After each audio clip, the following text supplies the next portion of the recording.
citizen of Wisconsin. Kingdom citizen, yeah, kingdom citizen.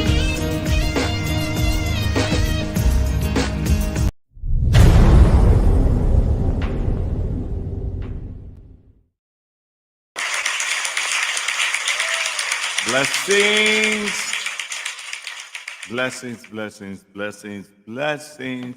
Welcome, everybody, to Kingdom Citizens of Wisconsin. And I am here tonight because we're going to be getting some more teaching. And we know how one of the ladies is. I ain't calling no name, but they're going to make us buy books. We're going to have to go do a GoFundMe to buy all the books that she keep recommending. And so, but we're welcome. And before I bring them on, let's get all the announcements out of the way so we can go right into it. All right. I am excited to announce that, oh, wait, wrong one. There you go. Why is it important to stay in the middle from a kingdom perspective? We are now in 17 states and growing. And right now it's being proofread to be published also in Spanish. But if you want you a copy of the book, you must call 414-585-9511. Oh, Lord Jesus. 414-676-0842. See, Mercy messing my head up already. 414-676-0842.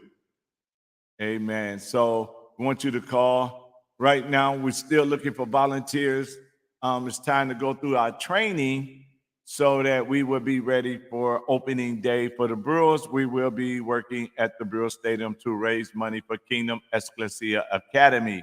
If you want to volunteer, call 414-676-0842, 414-676-0842, or 414-899-2688, and just say you want to volunteer. You don't have to do all 81 games, but we do ask you to do at least 2 games. Amen. So we want to bring that to you. Also, we have a new ministry called Campaign Co-Parenting. And if you would like to help, or if you need help in co-parenting, that we can fix it where you can meet in the middle for the betterment of the child. We're not asking you to get back together. We're not asking you to fall back in love with one another. We're asking to be thinking about the children, and the children need both parents in their life.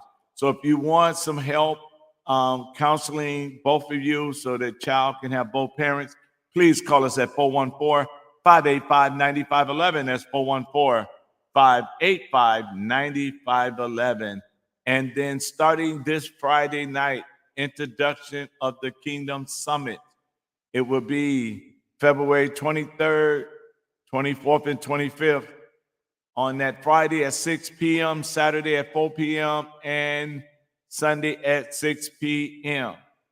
We want, if you would like to be a part, we have only 100 spots, and we got people from all over the country that's going to be part of this summit. So if you want to be a part, you must call 414-676-0842 to get the meeting ID number so you can get in. This is going to be live on Zoom. So you have to have the meeting ID number. So you want to call 414-676-0842. And if you're on Facebook, just inbox me. And if you're on Facebook, not Facebook, but if you're on Facebook, then inbox me and we will get you in to the summit. So we thank every one of you guys. It is going to be great. Somebody says, I'm doing all of the Brewer games, and we thank you for doing all the Brewer games. So that means I get on your nerve for 81 games. That is going to be awesome.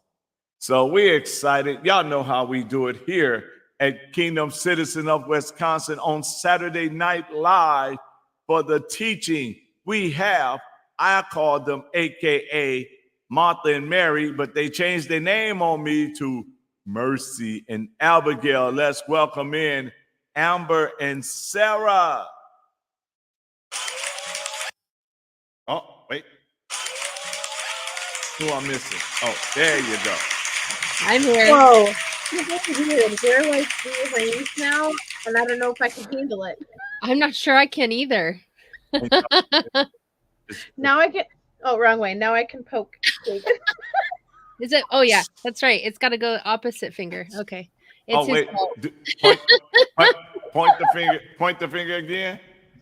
Wait, point the finger again. Ouch. Oh, wrong way. Ouch. Oh, we are in an interesting mode tonight. Well, I gotta say, I've been in a car for, 6.5 hours today, almost 7 hours, driving to Minnesota and back to get my Jeep. So, yeah, I'm like all pent up energy and like all feisty. So, And I was in a county caucus, so I am all so you're probably exhausted and looping. I'm all like picked out. Well, I gotta ask this question because it seems like there's gonna be some fighting in other caucuses. Was there fighting in you guys' caucus today? Actually, surprisingly, we almost didn't have a caucus because we almost didn't have a quorum. Surprisingly, we were actually very, very civil this roundabout. We didn't have much in the way of arguments. Our resolutions were good. Everybody was voted in just fine. Yeah, it was actually pretty decent. We got our business done pretty fast, and So did the chairman stay the chairman? Yes, he did. I'm not sure if he wanted to, but yeah, he's the chairman. I can understand. It's so funny because we had actually 9 people who were in for the members at large, and we could have 5 of them, and 3 of the 9 people were like, we'll take it only if nobody else wants it. Now, granted, they could have bowed out as soon as the other people were nominated, but they didn't. They were the 3 people who were voted and the new people who came, who wanted or who were nominated, most of them didn't get in. So, Wow. So it was kind of interesting, but. Okay. So, but before we go to teaching, there's something we have to talk about, ladies. Books. I knew it, Dr. King. I've got you sold on them. Not I books. I have one too. See, I can. Just kidding. I just had to pick one so that Sarah wasn't singled out. Not books. I'm not. Don't make me. I got books over here, so I knew y'all would try something. You've already got this one, right? Yes. So no, okay, go ahead. no books. No books. No books. Hey. No books. No pine cone. Oh, nuts! You just took away all my joy. I know, right? I got my supplement juice. We're good. Well, we can talk about pine cone later. Okay. But we have something that we need to talk about, very important. Yes, sir. And that's Tuesday. Wait a minute. You forgot what Tuesday is? I'm working the polls on Tuesday. Seriously? I have to change that verbiage. I know, because I said Tuesday and you were like, what? No, I went, oh yeah, because last week I sat through the eyes, new not training. Thinking. Yeah, I was rolling my eyes because I sat through the new training. You want to know what they're doing in some municipalities? What's that? E-poll books. What? Yes, our poll books are no longer people, 2 people at a table checking the names and checking the addresses and stuff. Our poll books are electronic now. That's not, room for issues at all. They promise they are secure. They have no connection to the internet. Here, I'm going to stand up and show you how that works. Here, I'm crossing my fingers. Oh, here's the camera. I promise, as my fingers are crossed behind my back. Yeah. So we have e-poll books now. So now what happens is people come in, they give their name and address. They have to do all the, state your name and address, show your ID and all of that stuff. And you go through the screens and then you get to the end where you find their name on it. You click on it and it pops up with a screen that confirms all the information. And then it prints out a little slip of paper that says which ward they are and which voter number they are, and then they take that over to a table. If they don't have that slip, they can't vote because the table is going to have two people signing the ballots and handing them out from each ward. Interesting. Is this supposed to be cutting down on something? Yeah. Yeah, it's called labor. Yeah, because we don't need as many poll workers. We've got 4 ebooks now. Because it doesn't sound more economical if each person now has to have a slip. You want to know where we got the funding for the e-poll books? Zuckerberg. ARPA funds. The American Recovery Plan thing that, Biden found a bunch of our former vice president discovered a bunch of money that just happened to come out of his butt. Yeah, that money. That's what they use to pay for these poll books. So basically our money recycled. Right. Yeah, with strings attached. And I would like to really know where those strings are going.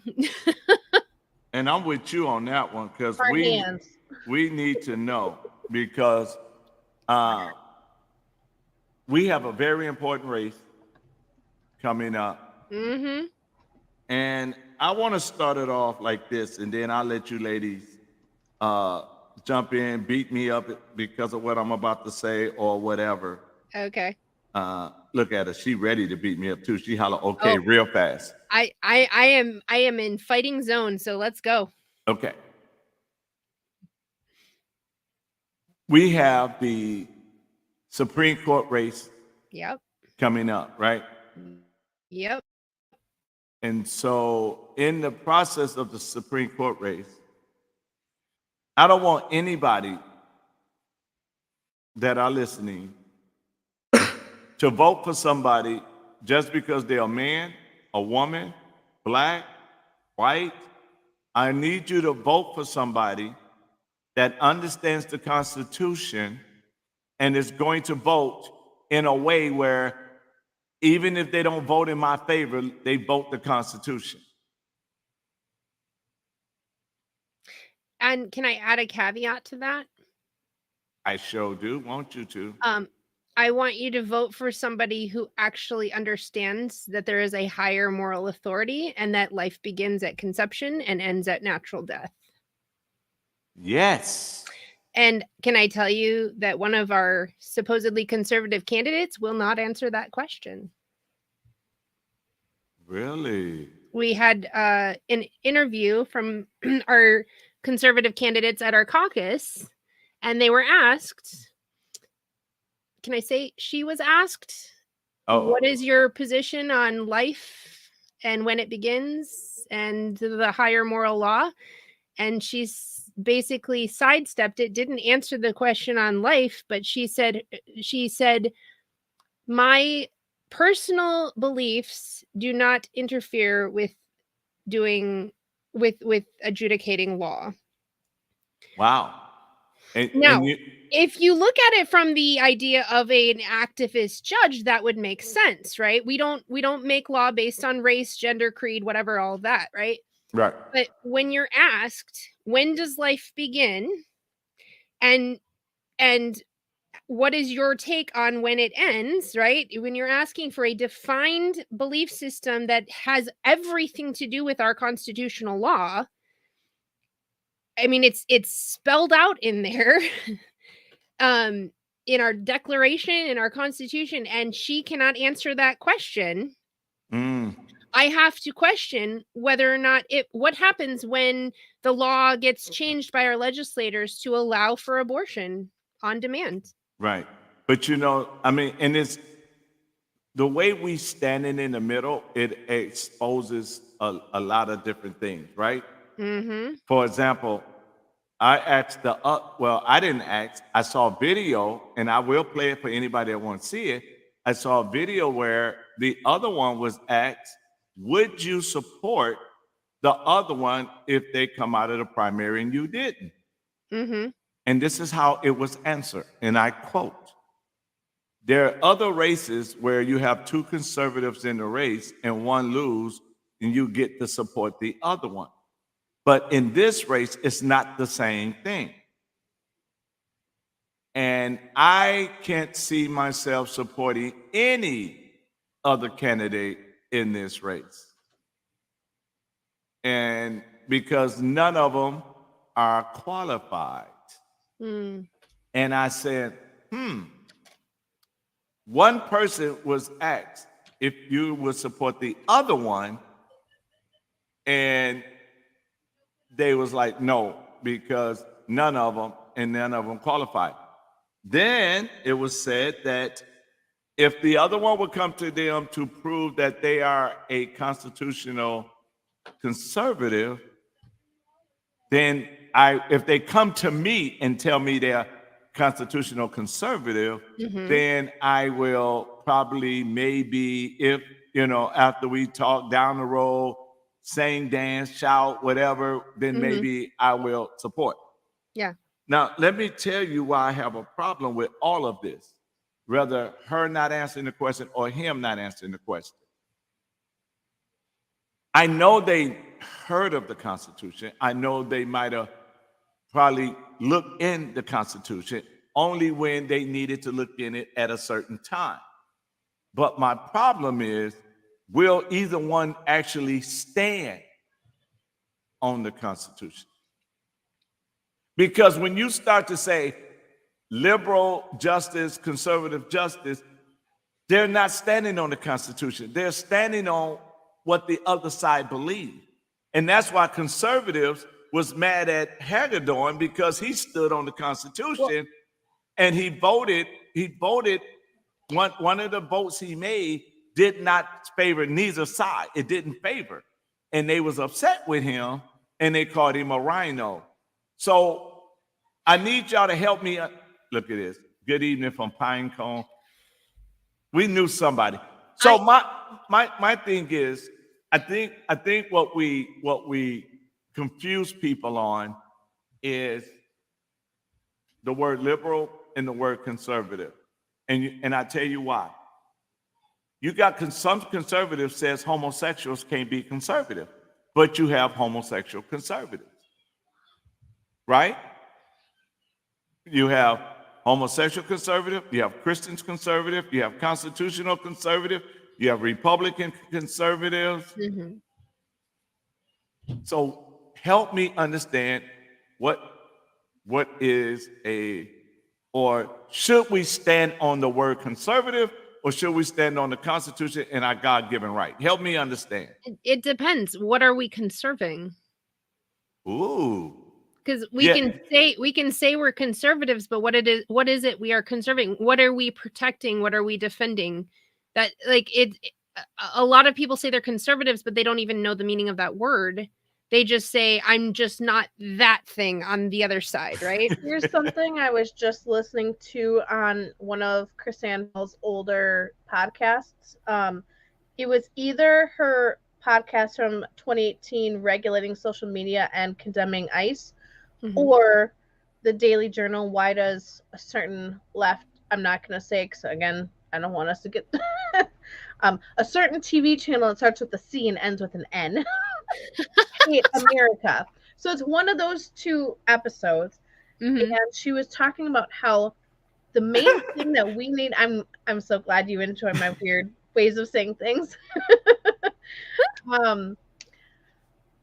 That the thing we need to get back to is remembering that the Constitution is not a book of statutes. Yeah. It is a book of, and then I just lost the word. Started with a P. Principles. Principles, yeah. It's a book of principles, and it is to be looked at as a guide, as a resource, as a reference to basically use as a filter for all the other things. Not as this, control. Which is why if you don't see the Constitution as a principled document based on Judeo-Christian principles, then you are missing the entire context of it, and therefore when you make law, you make it you make it anti-constitutional, because though, I mean, like I said, when I like that anti-constitution, not just I unconstitutional. know. Constitution. I'm I'm gonna start using that. I'm gonna have to use that too. Yeah, But because that's the whole point of it. You cannot. That's why John Adams stated very clearly, this Constitution is not efficient or effective for any other but a moral and virtuous citizenry, because they had the lens that they could view the Constitution through, and therefore they made law based on that lens. That's why you see, as the amendments start coming out after the first 10, you see them starting to restrain freedoms and expand government, because they did not have that lens that they were looking at it through. They were no longer acknowledging that higher moral authority, and therefore, and these were people who claimed to be Christians, right? Christians from the worldly sense of the word. They had no context. They refused to acknowledge the context with which the founding fathers wrote the Constitution. You cannot you cannot read the Constitution without the Declaration of Independence. You can't read them separately. You cannot read the Constitution and the Declaration of Independence without reading the Word of God, because you are missing the massive foundational building blocks of the entire governmental the way that the government functions in America. And preach, Bishop. so this is why nowadays we have this concept of a living, breathing document, because people are no longer looking at it as based on a set of principles which are unchanging and infallible. They're looking at, oh, well, it was made by fallible human beings, and therefore it is completely changeable, and we must change it to fit the whims of culture and whatever other ideologies we decide we're going to settle on, right? Right. And so you're not looking, we're no longer viewing it through the lens of the very foundational document, the very foundational Constitution that they built it off of, and that was the Word of God. And that's the point I'm trying to get to. Are they going to walk upright and protect what God have given us? And I think I'm joining the coyote hunting Constitution. Yeah, Jared, that is totally a thing. I will go with that. It is totally a thing. Like it. Only if you, Jared, run for office as president under that party, then we running with you. Coyote hunting Constitution. I like it. Yes, but this is what we got to think about at the end, especially before Tuesday, because we say we got good people, right? Okay, fine, having good people, but is they gonna stand on what we want them to stand on? And you know why I said the reason, if they just voted the Constitution, even if they vote against what I want, because sometimes what I want, and I'm using us, sometimes what we want is not lining up with the Constitution. So we want you to go in there and vote for what we want, not what is right. And this is why, if we don't get somebody in there that's going to vote the Constitution, then we are going to lose our rights. Bottom line, we're going to lose our rights. And what they're going to do, they're going to start making laws. They're going to start appealing things. They're going to want to go to the Supreme Court. And if you got somebody from the left who's voting emotions and not even reading the Constitution, they're going to go off of feelings, then we already know a lot of stuff is going to get overturned. We already know this. So, but the part I'm worried about, ladies, I don't want deja vu. I don't want a repeat of November. And with all the fighting that's going on, we might have that. Yeah. And so we have a Supreme Court race.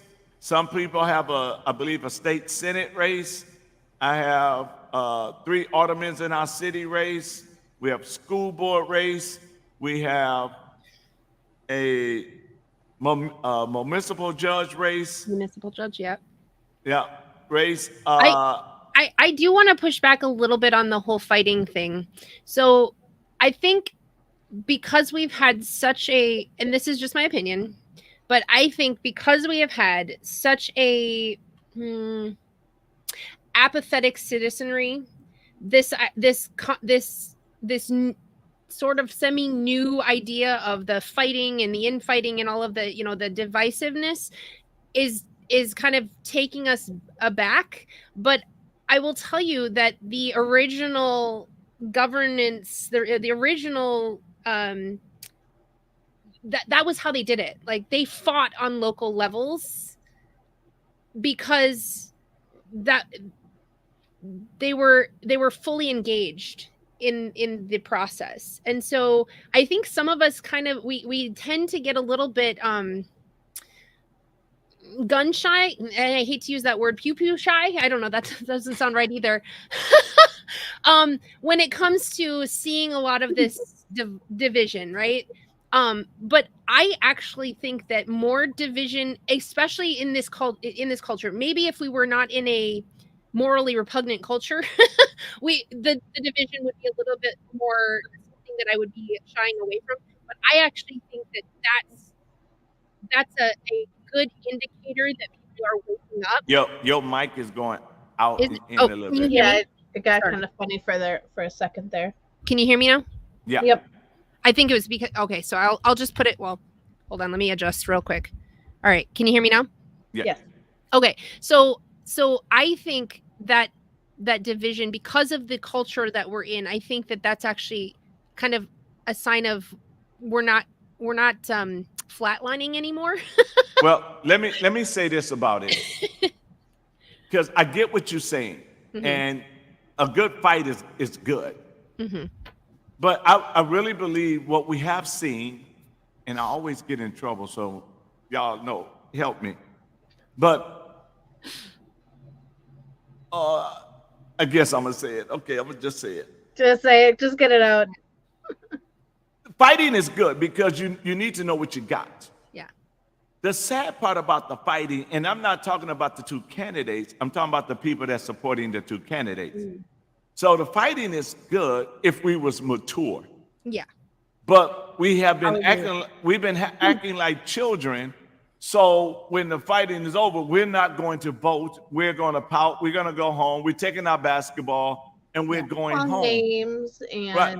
But again, that goes back to us and spending how many decades not learning how to fight well, right? And so we're kind of coming out of that Yeah, and going, 'cause okay, we're none of us are taught critical relearning. thinking skills Yeah, or we have to relearn that stuff in order to learn how to fight But- well, because we've been told our entire lives, turn the other cheek and sit down and shut up in the pews. Yeah, and all of I'm gonna these things. turn your cheek. That's Yeah. what's or gonna happen. the whole see something, say something. But that, like, here's what I mean defending though. oneself. Yeah. Here's what I mean.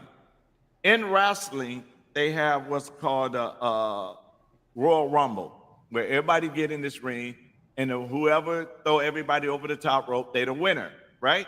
Okay. So you have 4 in this Royal Rumble for the Supreme Court judges, and you have 2 people that are attacking each other, right? And when I say them, I'm talking about those that's following them. So they'll hit each other, right? Trying to throw each other out the ring, but they never say nothing negative about the 2 lefties, knowing that if they get in, guess what's gonna happen? Your right's really gonna be attacked. So why don't they go after them? Yeah. I tell you why.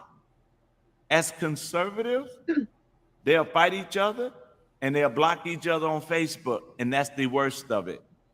You attack a liberal, they're gonna find your address and they're gonna protest in front of your house. Yeah.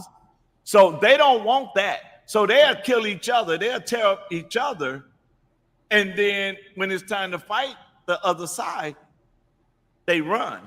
Yeah. They won't even say nothing negative about the other side. Those that are pro-life, they'd rather fight each other on who more pro-life than the other one, than go after the ones who already is not pro-life, right? You got 2 You're that's not the right kind of pro-life. well, you gotta look at pro-life the way, I don't know, because I'm confused on pro-life. No, and I get it. I tell you why. And I said this today in a gentleman at the hospital. When people say they pro-life, they just saying that they don't want nobody to have an abortion. But sex is designed to produce life, right? So is it not that a person who prevent life by putting that rubber, that condom on, is just as, look at it, they blushing already. It's just as bad as somebody taking a life. If I'm preventing life, am I really pro-life if I'm preventing life? I mean, it's just a question. It's not something, but I'm just looking at it from the whole life thing. Right. And If I mean, those if are valid things to consider because you in know in the the whole Bible, pro-life conversation. right? Because you know in the Bible says if God got mad at one man who wasted his seed. So if you filling up a condom with your seed, There was a cultural aspect of that that I we can't superimpose on say oh, using the use no, of condoms now, but well, but here's the thing though. Sex is designed for husband and wife to produce. It wasn't designed to be a enjoyment for those who don't want to line up with the will of God. We made it an enjoyment because we end up biting that fruit. We tasted it. It felt good to us, and bam.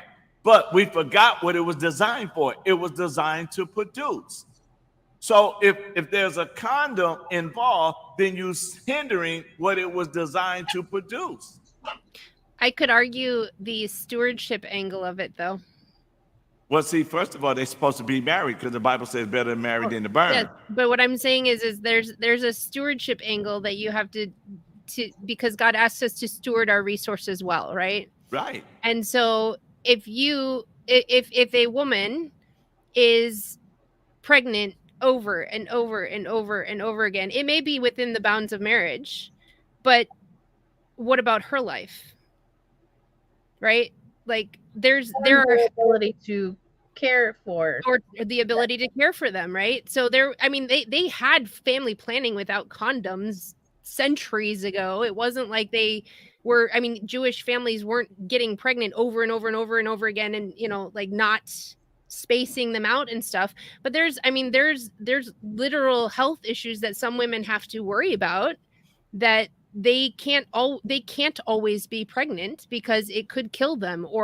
And I'm not arguing that we should Just be well, they should preventing produce pregnancy. 20 kids at a time. No, I'm just joking. Okay, you try carrying children. When 9 months out of the year you are completely non-functional. I've had this argument with people. You are completely non-functional for 9 months out of the year. You have other little kids at home and you are trying to take care of them and manage your pregnancy and be a good wife and like all of these things. There's something to be said for not preventing pregnancy, but no, what I'm saying yourself is no. for your body to heal. Right. What I'm saying, I get that. Okay. I get And it. why are we talking about this? This is not the Constitution. I know. I just I got to throw a curve every now and then. I know. But you got me riled up. But see, I last week y'all was blushing. This week, I heard dun, this dun, week dun, you got dun, me dun, on dun, fire, dun, dude. dun. I know, right? So, but no, I'm not saying that. I'm just saying the different arguments that's out there. People say they pro-life for this. Some don't believe in condoms. Some don't. Some do. Some don't believe in abortion. Some say you can have an abortion. Even pro-life people say you can have an abortion if. So it's a lot of back and forth stuff because why? We never sat down to, even though the founding fathers couldn't get along and they had a lot, they did one thing though. They stopped to pray because they realized that we was going way too far away from God. We need to bring this back in. Yep. So, and that's something that we got to do. If we see the fighting going so far away, we like, hey, you know what, you guys, we need to pray. Yeah. Because now we out of character. Yeah. Yeah, because it does talk about doing your best to live at peace with everyone as far as it depends on you. And so there's the nuances, right? Where we're trying to figure out how to fight well, how to get involved in our communities, how to, a lot of people learning politics for the first time in their entire life. And so trying to figure out what that looks like and stuff. It disgusts me when I see candidates fighting against each other instead of proving that they are the right candidate for me to vote for, right? I would much prefer to hear them expound on the Constitution and tell me exactly what their role is and where they're going to work on staying within the enumerated powers and things. I would much rather hear them talk like that. That's why, we need to be leading by example. Yep. And yes, it starts with our kids, of course, but if we're going to be, having an influence in our communities and building our communities from the ground up, Mhm. You know, we need to be leading by example, and our calls, you know, our weekly calls are one of those ways. Mhm. And Exactly. so, you know, explaining like um as a non-related example, I'm into essential oils. There was a gag order, so basically the company offered the solution, like say this, not that kind of stuff, as a way to you know, reshift how we're thinking about things. Um, and it was a sneaky way of saying the thing that we're not supposed to say without saying it. Like, don't say I use peppermint for a headache, but I use it for this. So what I'm using that as an example for is like, yes, we can address these topics and do it in a way that shows why we're the better candidate Yeah. because of how, you know, how focused on the Constitution or our constitutional rights we are. Yeah. Yeah. Um, But you know, they don't do that, and I tell you why they don't do it. I said it in my message today. There's a thin line being an influence and a manipulator. Mhm. So a lot of times you got to manipulate your way to the top. But here's the thing. I always tell people, character does not need a image consultant. If you're walking in character and you walking upright, then you don't need to do that. So Mhm. let's answer J-Rock question, and then you mhm. guys, we're going to somebody said love. Who said the love? Oh, Liz. Hey, Liz. Um, let's deal with J-Rock question, and then Sarah, we want you to go here with the teach touch. Okay. All right. So let's see. Common denominator. Speaking about division. Okay. So I think that if we're going to succeed at this, then our common denominator has to be one, the sacredness of life, and two, the one, the sacredness of life, the sanctity of life, and two, the acknowledgement of a higher moral authority, and three, that our rights and freedoms are paramount. I think though, I mean, it's not just one common denominator, but they're all, I think, interwoven, and that you can't have one without the other, basically. And to kind of add on that, especially about our rights being paramount, Mm-hmm. something that I've been working with my marketing mentorship coach on as we work on creating a class is the realization that we all, on all sides of the spectrum, Mm-hmm. want to enjoy our rights. Yeah. The problem is because we've gone for generations now without Mm-hmm. knowing what our natural God given rights even are Yep. and how to assert and defend them constitutionally in a way that's protected by our Constitution, most of us don't realize. Obviously, not really in this circle, but most of us don't really. Yeah. Oh, Did you my froze. internet just cut out? Yeah. Okay. Just a quick one. So. You did All a right. robot. You said. Well, I kind of froze too when I realized it was cutting out. So, but most Mhm. of us don't realize, and I shouldn't say us, most of society does not realize or recognize that our rights end where another's begin. And that, I Exactly. think, is one of the fine details that I really think would help focus because we all Yeah. have all of these rights. Yep. And all of these rights do have borders or boundaries, just like Boundaries. we all have our own comfort zone. And that Yeah. might be a really good way of explaining. Like, you have your comfort zone. It might be huge, it might be small, it might be really strong, it might be really weak, Mhm. whatever. But you have your bubble around you, and Mhm. that's your bubble. That's Yep. where you have your values. That's where you have your strengths, your weaknesses, the things that you find, you know, your likes, dislikes, all the things that are you. Yep. And that's your bubble. Yep. And my bubble is my bubble. And our bubbles can overlap if we want them to, but they don't have to. And if we don't want them to, you know, we can't force it. Yeah. Yeah. And finding ways to help people like bridge that gap, break through the cognitive dissonance that, like, you know, about fairness, Yeah. um, to realize like you can like vanilla ice cream. I like my mint chocolate chip. I'm not going to ban vanilla ice cream just because I don't like it.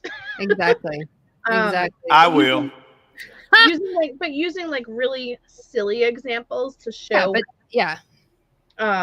And I know not everyone's gonna like using silly examples. I get that because But it you, feels but you know, nonsensical.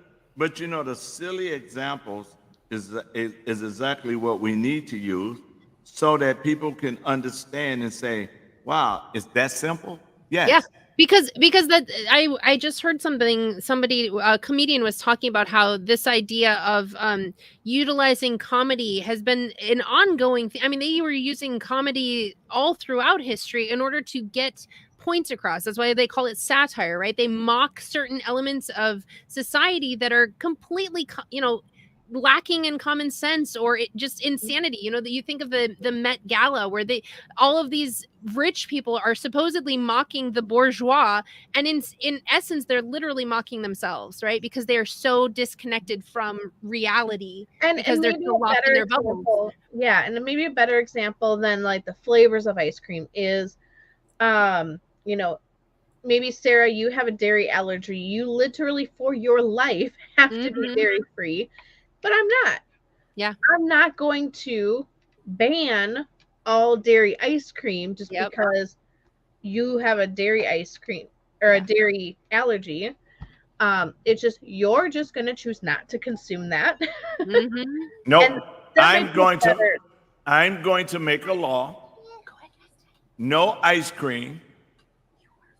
So that why she'll be safe. Right?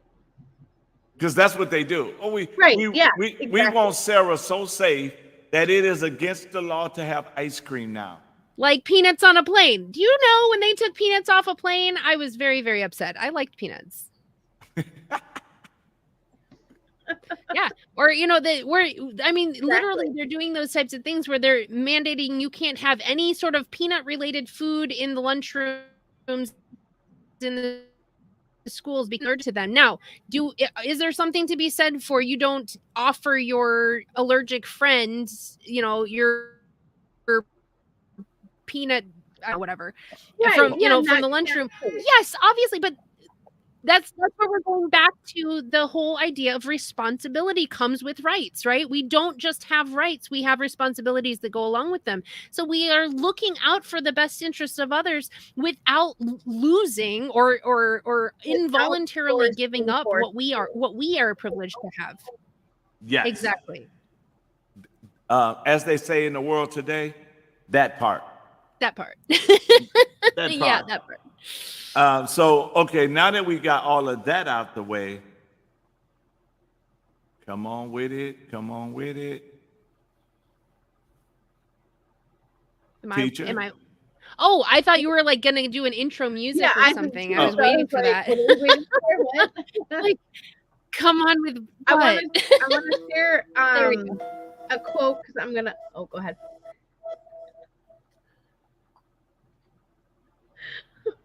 I think Okay. it's done now. Yeah, I know. I'm just. We'll work on our timing. Times with the sound effects. I heard a quote today from Christine Hall about it's a Alexander Hamilton quote that Christine Hall quoted. Words are not working all of a sudden. And it really kind of ties all this together that experience is the oracle of truth, and where its responses are unequivocal, basically my way of saying unarguable, like full on truth, they ought to be held that they are sacred and conclusive. That's not saying that we have to have laws about it. And her whole point was when government's regulating an industry, it's not decreasing the power of that industry, it's actually increasing it. It's not decreasing the entanglement with the government, it's actually increasing it. And it's not empowering the people, expanding their choices, expanding their liberties. It's actually oppressing the people and their right to self-governance and the individual rights. And that's another reason why we gotta just be learning all this stuff, because history and experience, like we've experienced a bucket load of stuff in the last few years that shows that these things need to be held sacred and inclusive, Yep. without having to regulate them. Yep. Exactly. Now, I was wondering which one was going to use the cuss word first, and it was Mercy.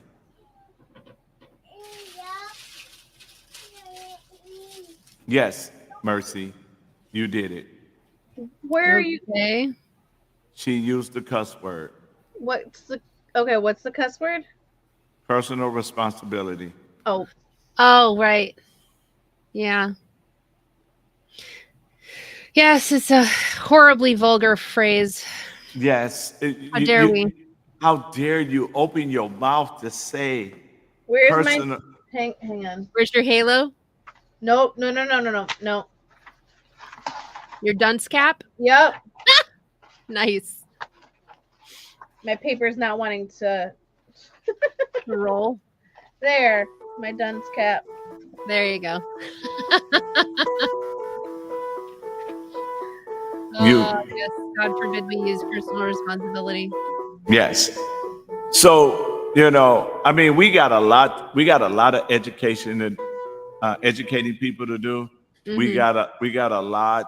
got to be patient because we know they're not going to get it. And then they got to want it. They got to get excited for it too. Salt tablets.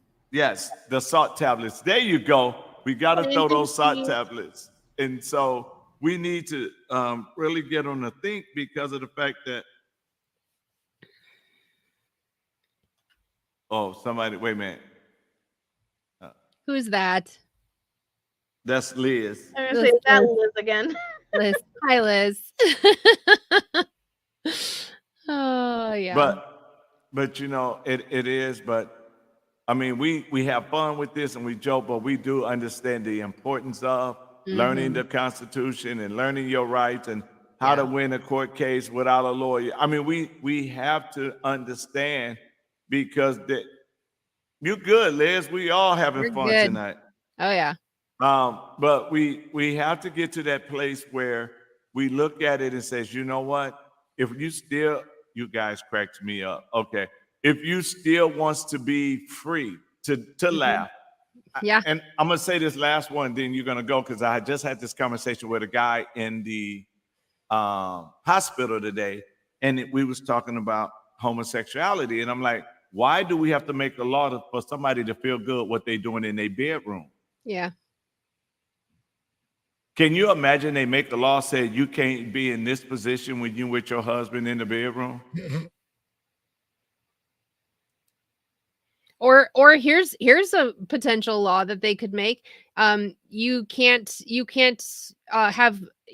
only be involved in heterosexual relationships.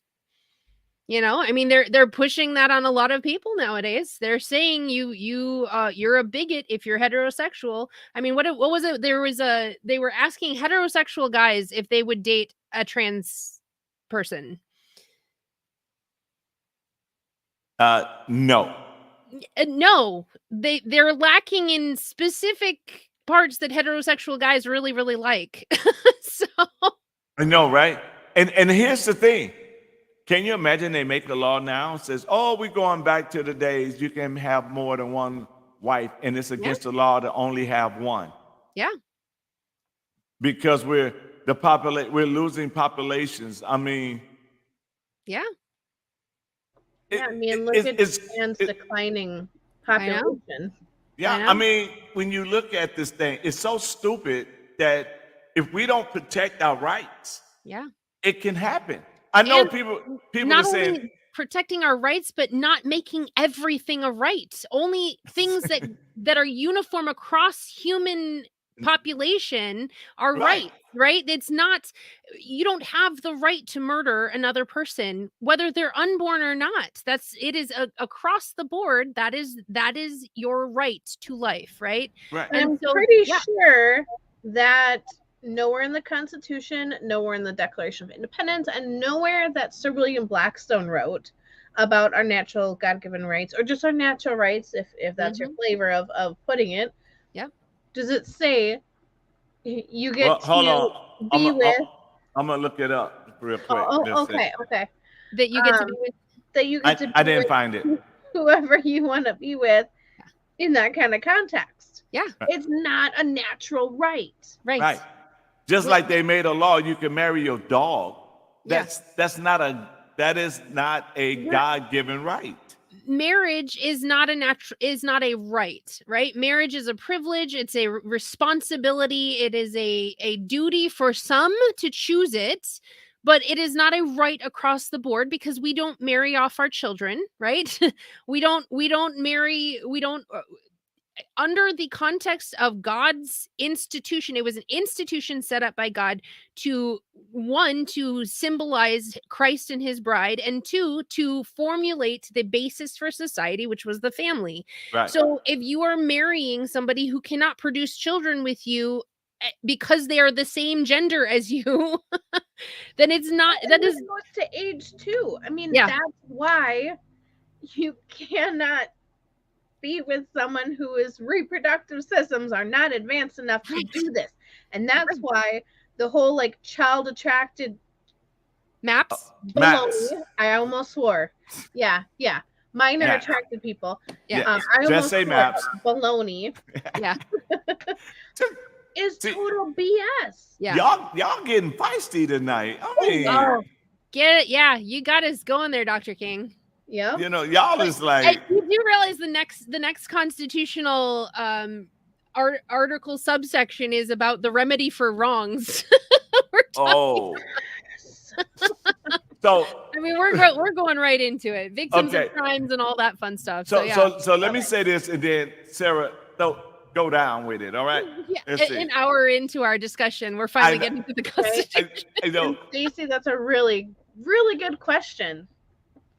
On either side for either gender, absolutely, at any age. It is unlawful. It is completely and totally unlawful by any stretch of the imagination. Now, they've made it legal, but that does not make it lawful. And we do have to separate that out in our minds, because people can make laws for anything should they so choose, and we can make laws based on the whims of culture if we want to. But because like we said, the Constitution is only effective for a moral and virtuous citizenry. So they can read anything they want into the Constitution, because right now it's just a piece of paper to them, and they can find loophole after loophole, but it does not make these laws lawful. Right. That's just like, that's just like I tell people, when people pick up the Bible and they start saying things, I say all they did was try to put a clip in a revolver.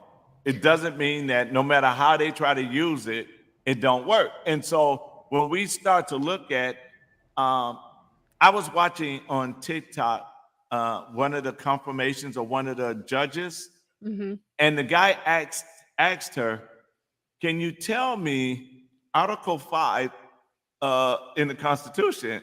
Right? And yeah, let me go there. It was, let me make sure I'm saying it right. The one he asked her. It was so funny. Yeah, Article 5.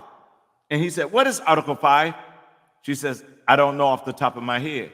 He said, "Okay, what is Article 2?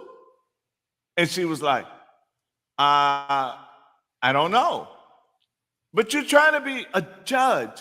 You're trying to adjudicate law based on this very important document that you don't know anything about. Okay. Right. That makes sense.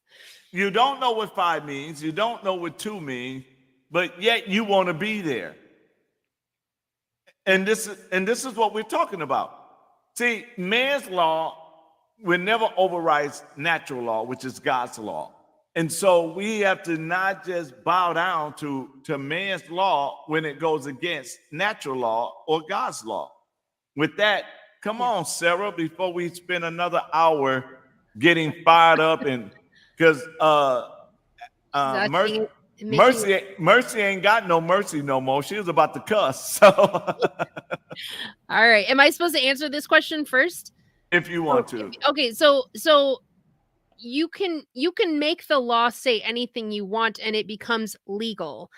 It does not make the law lawful, because any law that is repugnant to our Constitution, is repugnant to God's natural law, is not a law that is to be kept by any virtuous human being, right? So abortion, making what they're trying to do in Wisconsin, if they get a liberal judge in there, they will have a majority, and they're trying to codify abortion as a natural human right, so that it is legally defined and can be used in courts cases and used and in basically disseminating statutes, it does not make that lawful, because you are basically stating that murder in certain circumstances is okay.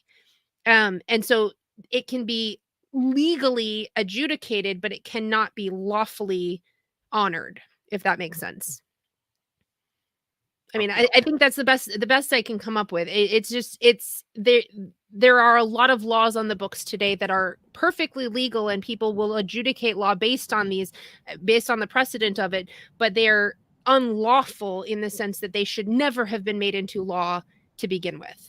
So Another way that I have come to kind of remember this is when we're looking at if a law is true with a capital T, like absolute truth, and virtuous, then if that law is not those things, it's not moral, it's not virtuous, it's not truth with a capital T, then it is unlawful. Yep. If something is a law but it's not lawful, then it's legal or not legal. Yeah.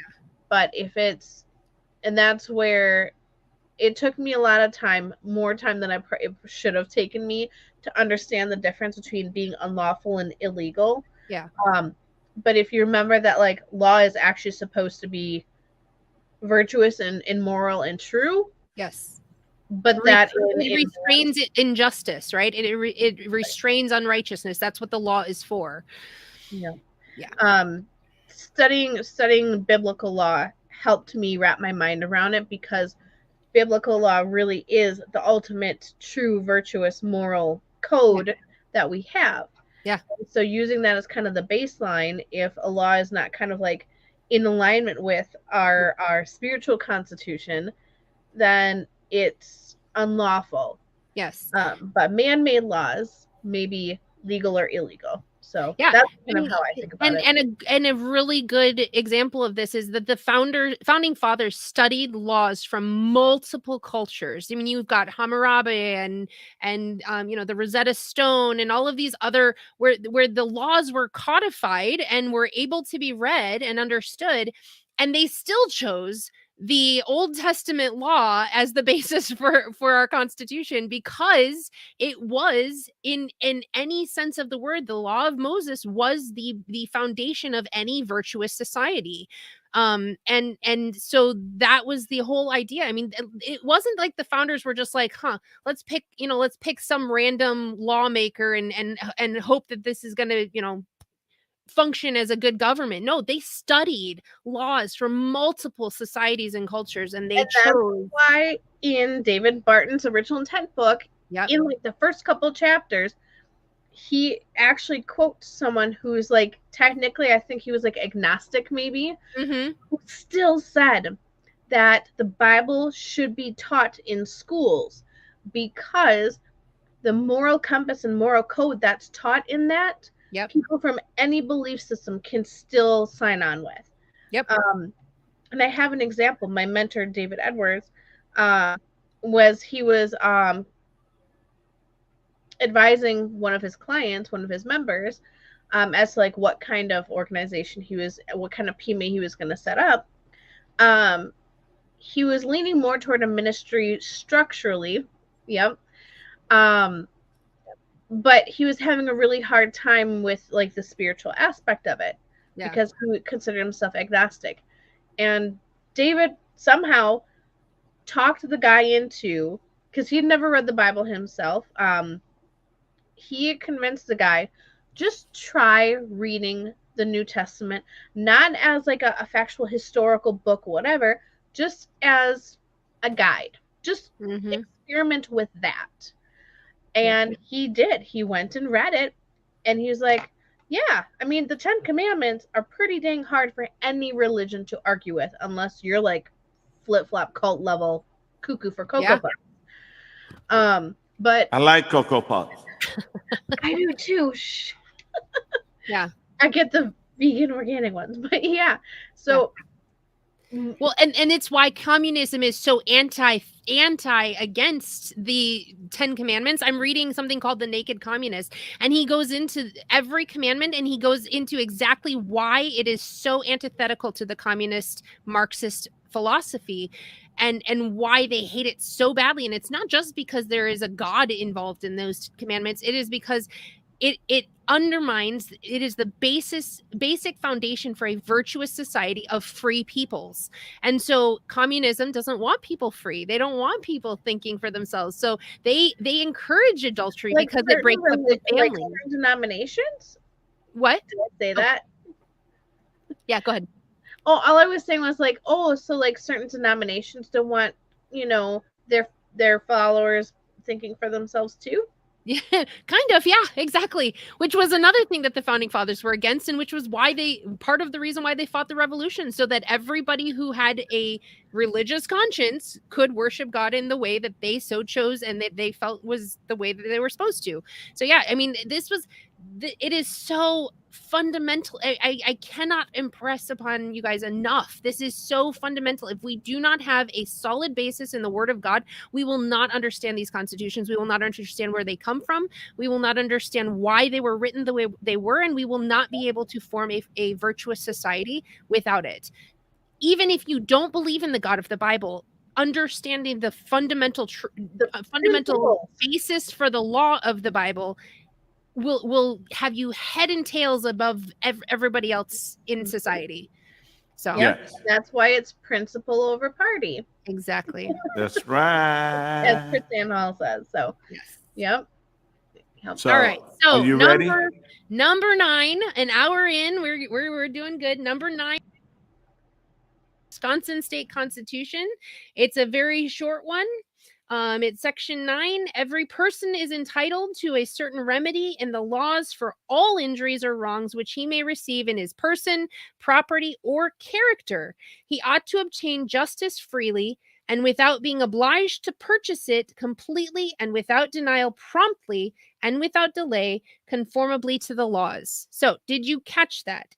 Not just his person, not just his property, but he has a right to remedy wrongs against his own character. Oof, I love that.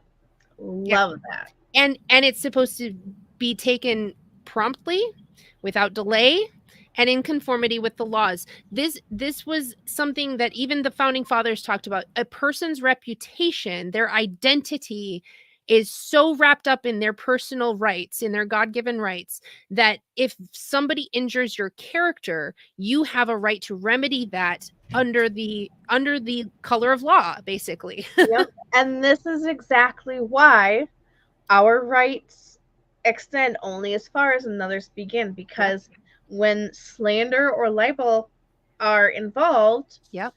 you know, you're impacting someone else's livelihood, their character, you know, all of these different things.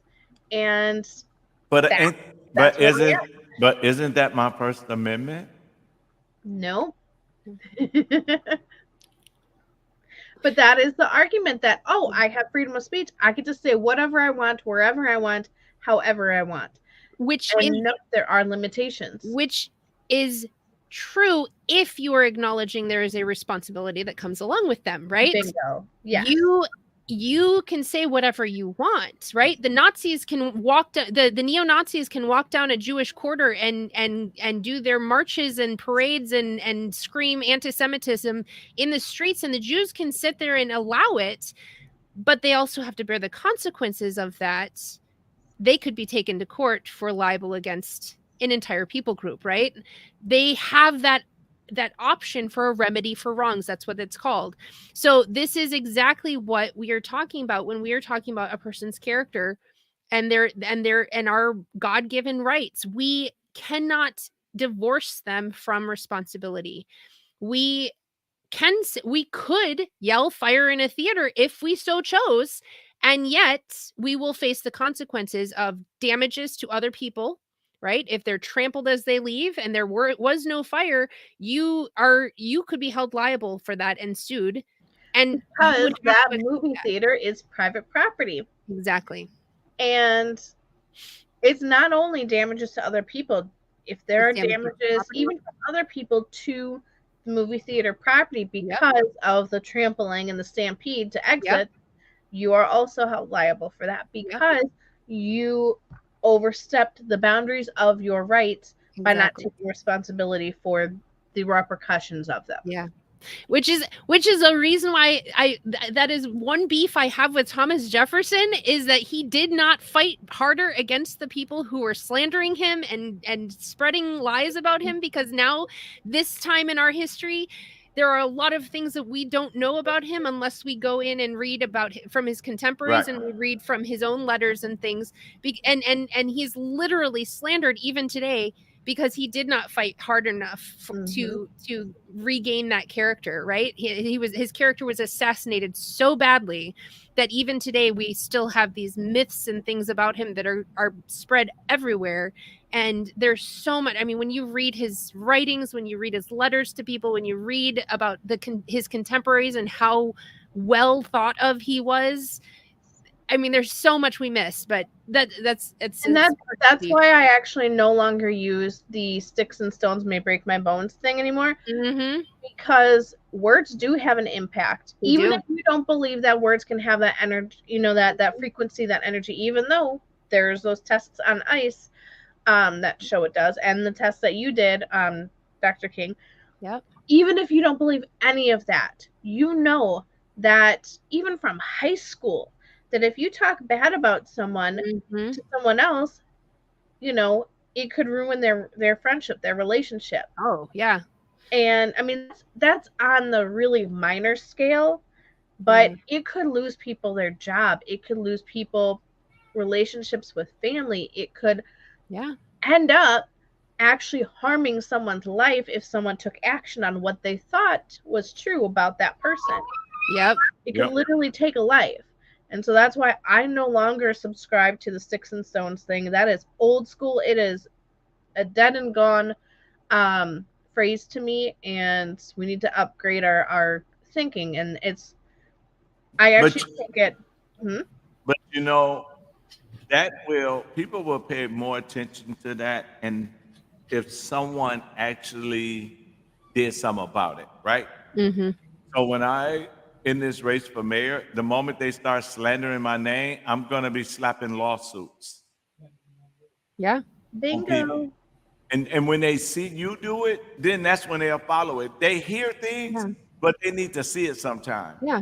And we're not talking frivolous lawsuits like I put a cup of hot coffee between my legs and got burned, and then I sued the company who made the coffee. Right? It's not like that it was hotter than regulation, but still, it's still. I mean, again, that goes back to personal responsibility. You still should not be suing the company. You don't put between your legs. Like, that's a common sense thing. I think that it's McDonald's fault, right? Yeah. Well, I don't care how hot it is or how not hot it was. You don't put a hot coffee between your bare legs. It's just not how it works. Well, can I sue Red Bull because I didn't get wings? Nice. Yeah, I mean, but we're not talking about those types of lawsuits where you're holding somebody responsible for something that you did, right? Right. Yes, was McDonald's liable because they did something, they made the coffee too hot? Possibly, yes, but they were not the ones who stuck that coffee cup between their legs, right? And so we're talking about things where you are literally, your reputation is on the line. You could lose, like you said, your job, your life, your livelihood, whatever it is. You could lose everything by having this slander against you, and it is not true. And you have a right to face your accusers and to get a remedy for those wrongs, because restoring. It talks about this in the scriptures about your reputation, about being somebody of good report, right? And how important that is. What is it where it's talking about you shall stand before kings and not before men? This is, your reputation means a whole lot. Yes. And it's not to boast or brag about who you are, but to hold to, this is who I truly am. And if you slander me, if you libel, or if you are causing damage to that image, and that is my true image, then I have a right to remedy that. Oh, yes. And again, this ties back to leading by example. Mhm. If we expect people to not be slanderous or libelous toward us, we need to not be keyboard warriors online, whether that's toward people running for any office campaigning, whether that's towards someone saying that they bottle fed instead of breastfed, like whatever. Yeah. Stop the keyboard warrior. Like if you see something actually like harmful, yes, say something, but we can still choose respect Mhm. and integrity in that communication. And civility. Yep. But see, the sad, yeah, that is true. But the sad part about that is this: somebody reads something on Facebook, they automatically become the judge, the jury, and the executioner. Mhm. They don't even take time to look and see if it's real or not, if it's true or not. Mhm. They just decide to attack you and Mhm. don't know nothing about it. I was up north. Where was I? Nasita. Okay, I was up in Nasita, and she fell out. And so they said to me, a lady said to me, "So I heard you was behind in child support." I said, "Yes." I said, "But have you ever went through family court?" She was like, "No." I said, "So you don't know what goes on?" She was like, Mhm. "No." I said, "But you're trying to judge." And she was like, "It's a shame that you da da da." And when she said it, the man that behind the bar said, "Wait a minute. I'm going through this crap right now. And the courts, family courts is not fair." And he Mhm. says, "I owe so much money." He said, "They try to throw me in jail, but they didn't have record that I was paying." And he said, "So I'm with him. If you don't know it, you need to shut up and be about it." She was trying to be the judge, the jury, and the executioner all at the same time. Mhm. Welcome back. Now, you could have told us you was finna blink out to go to Minnesota and come back, you know. You have a No, I don't teleportation know. device there? I think all of a sudden I bumped the connection for my webcam and just totally bopped out. But I loved what you were saying about like butting out and the conversation about the child support. Right. It's this. We Mhm. gotta stop convicting people if you don't have the real evidence. If you going off of what somebody Mhm. else said, then you know that's wrong. I remember a basketball coach. He was a man basketball coach. He coached the girls basketball team, Mhm. and he punished the girl for doing something by not letting her play. And she went and accused him. Yeah. Right. So Yeah. his whole life was messed up behind Yep. that. Before people knew the truth, they was Yeah. threatening him. They was Mhm. trying to do all kind of manner to This is him. why the hashtag Me Too movement was so destructive. It might have started off with good intentions, right? Right. A lot of women do feel intimidated when they've been in a situation like that. They do feel like they're silenced and can't get legal recourse. But the problem became, no, we believe every woman, regardless of whether there's evidence or not, and we immediately mark the accused as guilty instead of going through the due process of law and giving them the innocent until proven guilty, like we're supposed to do, right? Oh, Yep. yep. And then it got so bad. It got so bad that it got so bad Yeah. that she finally said she lied. Mm-hmm. But by that time, this man's life was messed up. Yeah. Right?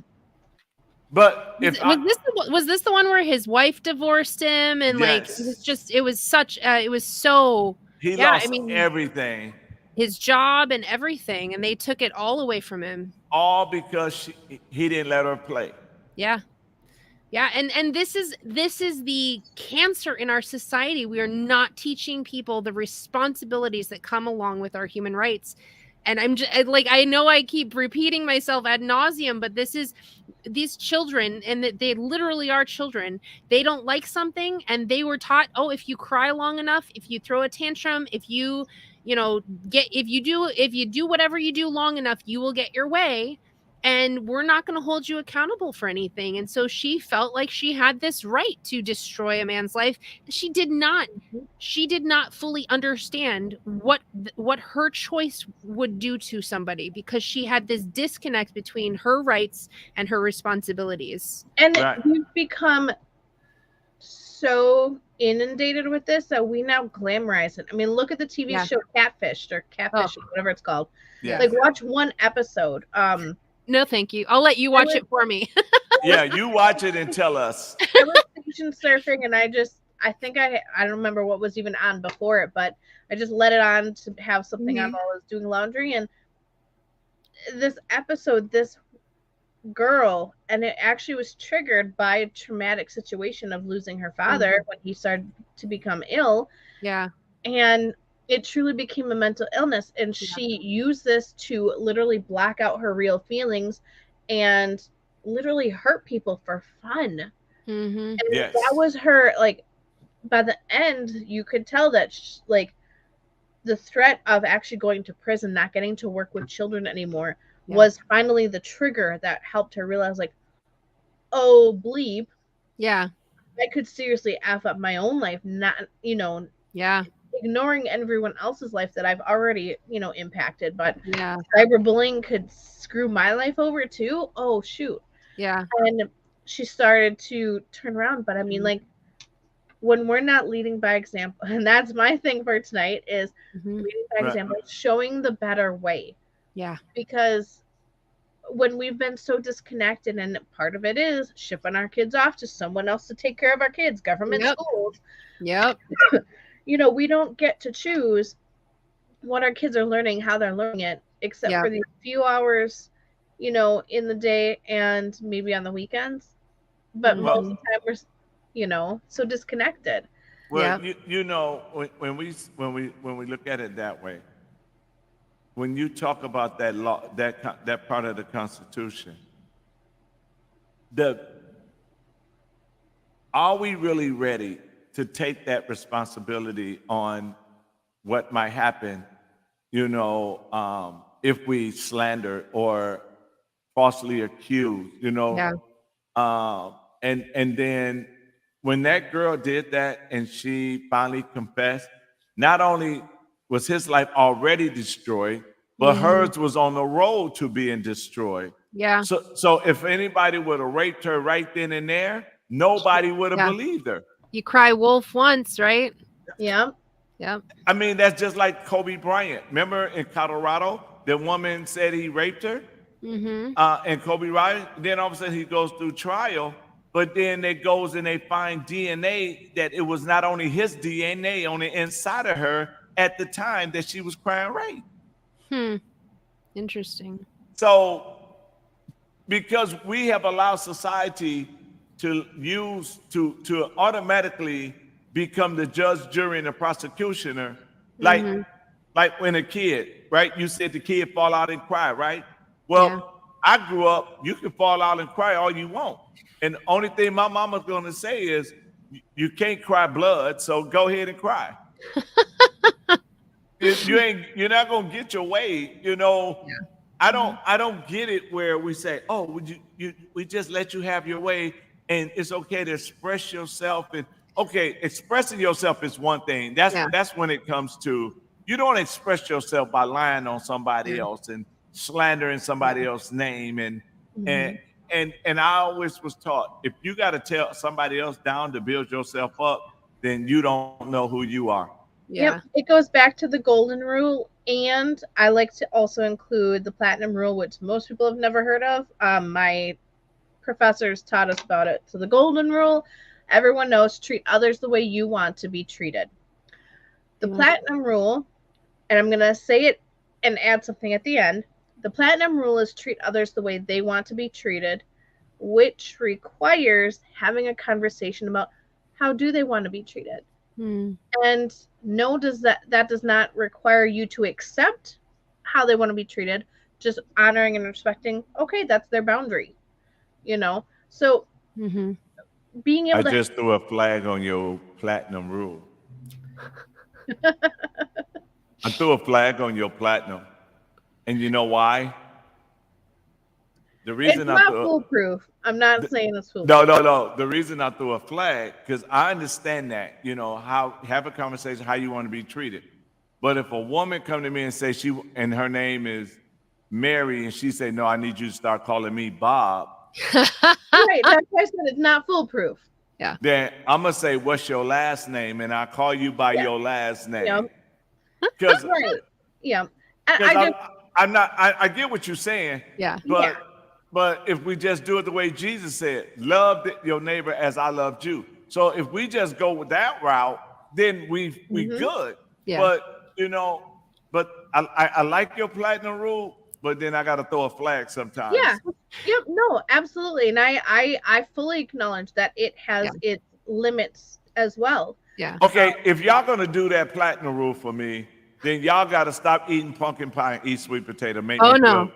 not happening. Then I feel good. It's about making me happy, right? No, see, that's not what it's about, though. Treating others does not mean, oh, you sassy pants. Oh, See, if you eat the sweet potato pie, then you are making me feel like I'm part of you.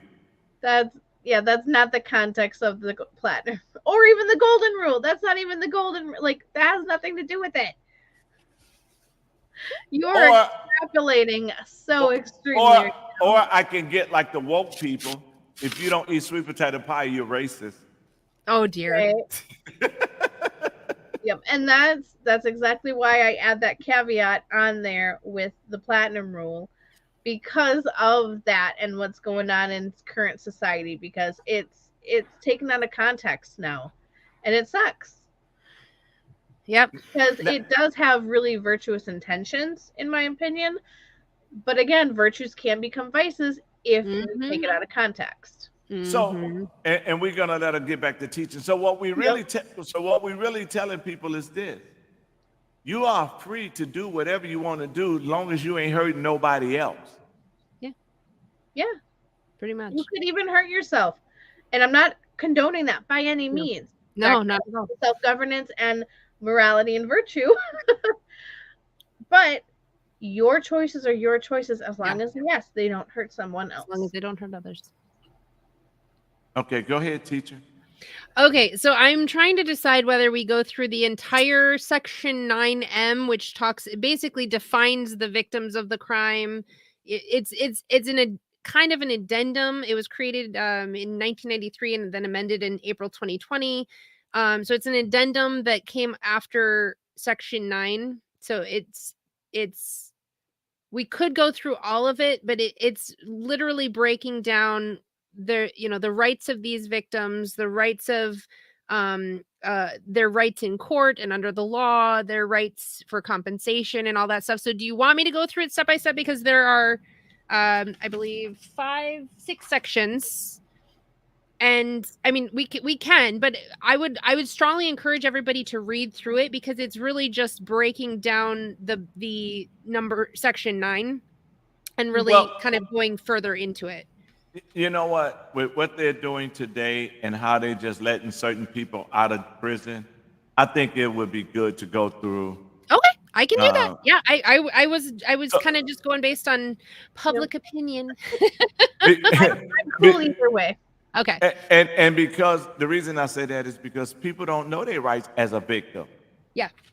Yep. So, and that's true. And so this is probably what we're going to be ending with, because it is literally a whole page long. So this will be our last for tonight, and then we'll go into sections 10 through 26. In the next 7 months probably. And let's state to the record for those that are watching, we are still doing the Wisconsin Constitution. Yes, this is the Wisconsin Constitution, not the federal Constitution. So this is it. The way that state constitutions were written, they were modeled after a lot of them modeled the Constitution itself. So were models for the Constitution. But the ones that came after in the 1800s and stuff, those basically took a lot of cut and paste from the Constitution and were And then, yeah, but the interesting thing about the state constitutions is that they have been amended far more often than the federal constitutions because they're dealing with local governance, or more local governance, I should say. And so they need more tweaks than the federal constitution needs. So Okay. so yeah. All right. So this is section 9M. I don't know why they used M. I would have to go into the laws, but anyway, it's section 9M instead of 9A, and we're going to go into each of the subsections. So subsection 1, in this section, notwithstanding any statutory right, privilege, or protection, victim means any of the following, and we go through 4 different definitions. I thought this was Montana. Who said that? Was that Liz again? Oh, Liz. No, in Montana, the militia should have been called out to shoot down that balloon that was hanging around. So, no, I don't. All right. So here we go. So number 1, a person against whom, this is the definition of victim. Okay. A person against whom an act is committed that would constitute a crime if committed by a competent adult. So, I mean, that's kind of,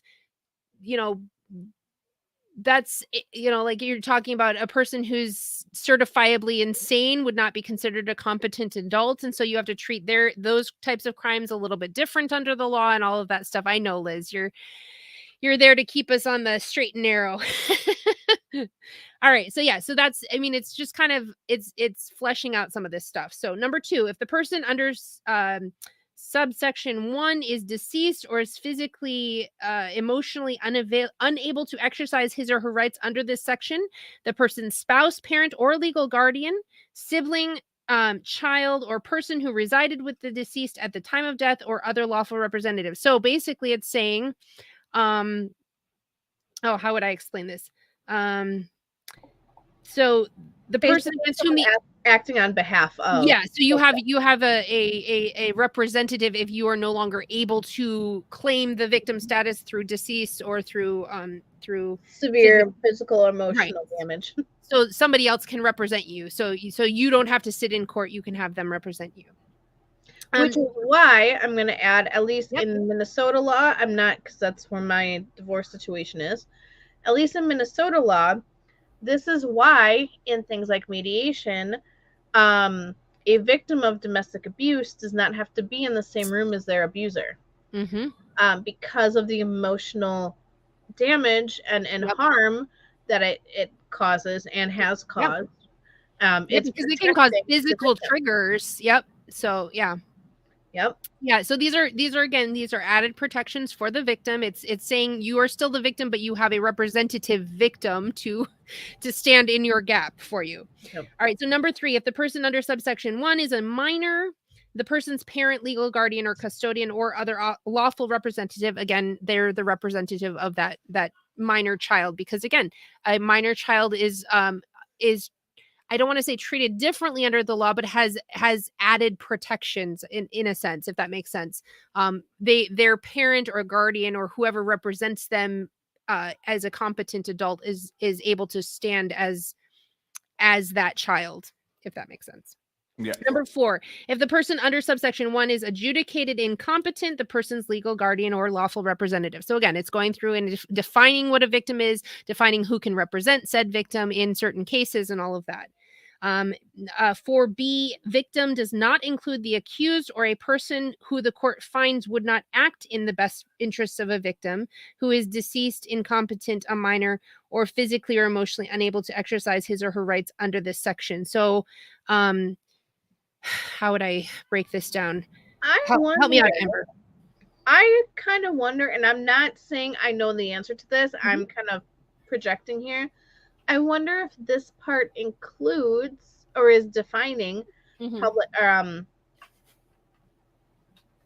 Oh my goodness, the DA. There's another name, or the prosecutor. The DA or the prosecutor, because they are not like intimately connected to the victim, the true victim. Right. And so because they're not their legal representative, like their lawyer, for instance, or have that familial type closeness to the victim, they can't represent them.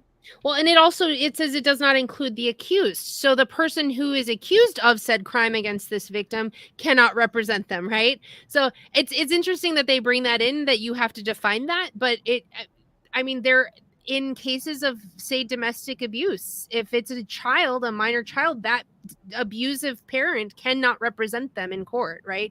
Because there's that layer of Well, protection that that's is just a being conflict stripped. of interest. Exactly. So I think they're basically covering all the bases and saying these are conflicts of interest. These people cannot, and like you said, the DA would not be a proper representative. They cannot competently represent this person because of the fact that they have no actual connection to that person, and so therefore cannot. Yep, there's no way they could have been a witness or anything. I am Yep. loving that the Wisconsin state constitution Well, has let me ask this while we're on the state constitution. Mm-hmm. In Milwaukee right now, Mm-hmm. well, in Wisconsin, there was two young ladies. They was minors. And they I don't want to use the word legal, but they intentionally psyched this other girl to go into the woods with them, Mm-hmm. and they stabbed her numerous of times, Mm. and they kept them two young girls in juvenile court. Okay? In Milwaukee, there's a 10-year-old boy who shot his mama, right? Intentionally, or was it an accident? Well, they saying it might have been intentionally because he wasn't getting a game or something. Mm-hmm. But they got him in adults court.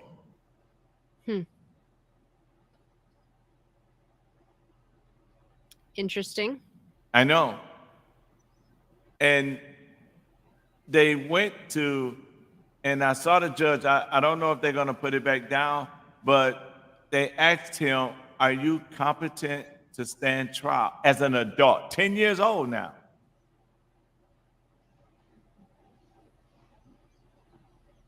how they can when So when if this was in the founding era, I mean, Thomas Jefferson had his own estate at age 11. He would have been treated as an adult because there was no adolescent period. It was childhood adults, right? But in this day and age, I mean, my kids are very, very mature for their age, but they're not adults. Right. and the fact that most family courts would never take a 10-year-old's maturity level and give them the choice of which parent they want to live with. Right. Yeah. And yet they're trying this 10-year-old as an adult. Like, there's something wrong there. There's something very wrong. I would have to see more of the details of the case and really actually, and I'm no expert in the law, so regardless though, that no, but I'm just looking at this and saying, okay, now the victim is dead, and the DA should not be the one, as you just said, representing the victim. Yeah. Right? Yeah. It should be a family member of the victim that's supposed to be represented. Yeah. Not the DA. Yeah. Yep. And I mean, obviously I don't know the law either, but from everything I'm learning, the DA can't really represent. No. And honestly, the entire role, like, it really seems like the DA is more supposed to be, okay, this is strictly opinion, defending like the county or the district as if it was the victim of said crime. Yeah. And yet, how can an entity, especially a public entity, be the victim of a crime unless it's literally some I guess maybe a crime against, an employee of the county in their capacity as an employee. But it should still be the employee being considered the victim, even Right. within their capacity. that's one area that I just don't know. I know, Because but the law is made to restrain injustice against individuals. It's not made to defend injustice against entities. Entities have there's no human element there. You could treat the, like, say, the boss of said entity as the victim if it affected his or her business or something like that, but you can't. This is why the dealing with corporate law and all of that stuff is just so whacked out, because yeah, and Stacey actually made a really good point about promoting an agenda with well, trying to. well, we gotta. It Yeah, could be twofold, though. It could be because it involved a pew pew machine right. and that agenda, but it also could be, trying to remove this whole minority thing. Yeah. Well, I also look at it this way. When you say the DA, right? The victim of a crime. Let's use domestic violence. Mm-hmm. All right. Then, according to the Constitution, the way you wrote it, I mean, not wrote it because you didn't write it, but I mean, I would love to have been there when we wrote the Constitution. but according to the that old? but according to the way you just read it, right? Mm-hmm. Let's say a wife and a husband gets into it, right? Mm-hmm. And they come and get the husband. Now the wife is the victim, right? Mm-hmm. Yep. And the victim says, "This never happened before. I don't want to press charges." Yeah. Right? Yeah. Then the state says, "Well, we're taking it over." They can't do that. Technically, but lawfully, they should not be doing that. But that's what they're. I mean, this is what's see. This is why I'm so glad. This is why I'm so glad you on this one, because people don't know their rights. Where the state jump in and says, "You know what? We're taking it over, and we're going to charge you." Right, yeah, because we have the right to jury, we have the right to justice, but we also have the right to waive that if we so choose. Now, would we recommend that a victim of abuse waive their right? No, of course not. But she is completely responsible for herself, and unless she's certifiably insane, then she has every right to say, "I'm not pressing charges." Right. Yep. Yeah, exactly. Unless they can diagnose her as so traumatized by the abuse, or so, physically or emotionally unable to represent themselves as a competent adult. Yeah. But then it needs to be taken over by the people in listen number 2. Obviously not their spouse, because that's also the but their parent or legal guardian, sibling, child, or person who resides with them, or other lawful representative. Right. And so when we look at it from that standpoint, right, even if she tell her family member, "I don't want to press charges," and the family member says, "We're dropping it, we don't want to press charges," then that person is supposed to walk. Yeah. According to the Constitution, right? According to the Wisconsin Constitution, right? Yep. But the state says, "Nope, we're taking it over." Yeah. Which the sad part is, I find far too many cases where it's the opposite, where there's supposedly not enough evidence to press charges, or there's not enough evidence to withhold the child from custody of the abusive parent. That's much more common. While that's not always the case, like what you're describing does happen. It can happen.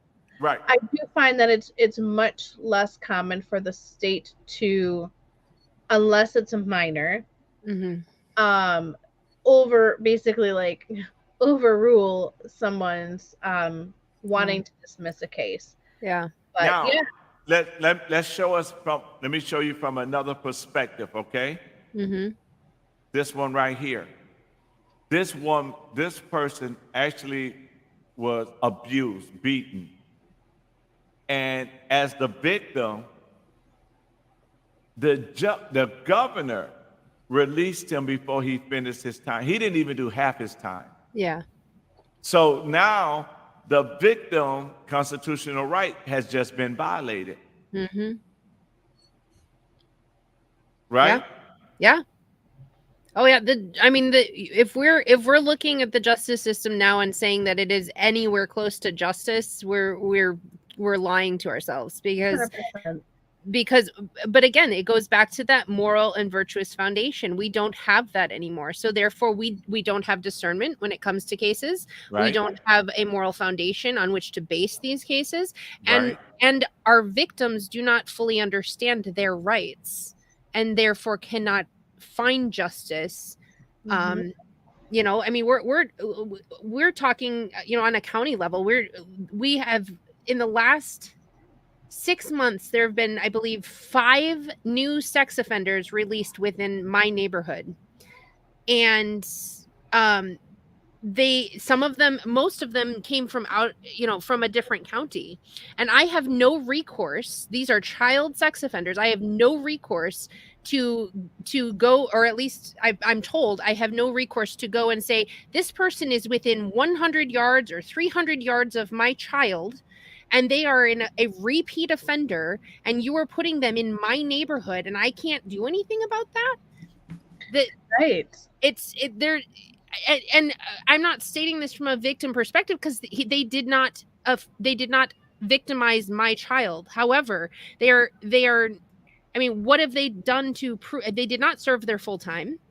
What have they done to prove that they are no longer going to victimize other children, right? And so now I have to be fully vigilant all the time to make sure that my kids don't come in contact with this child sex offender, right?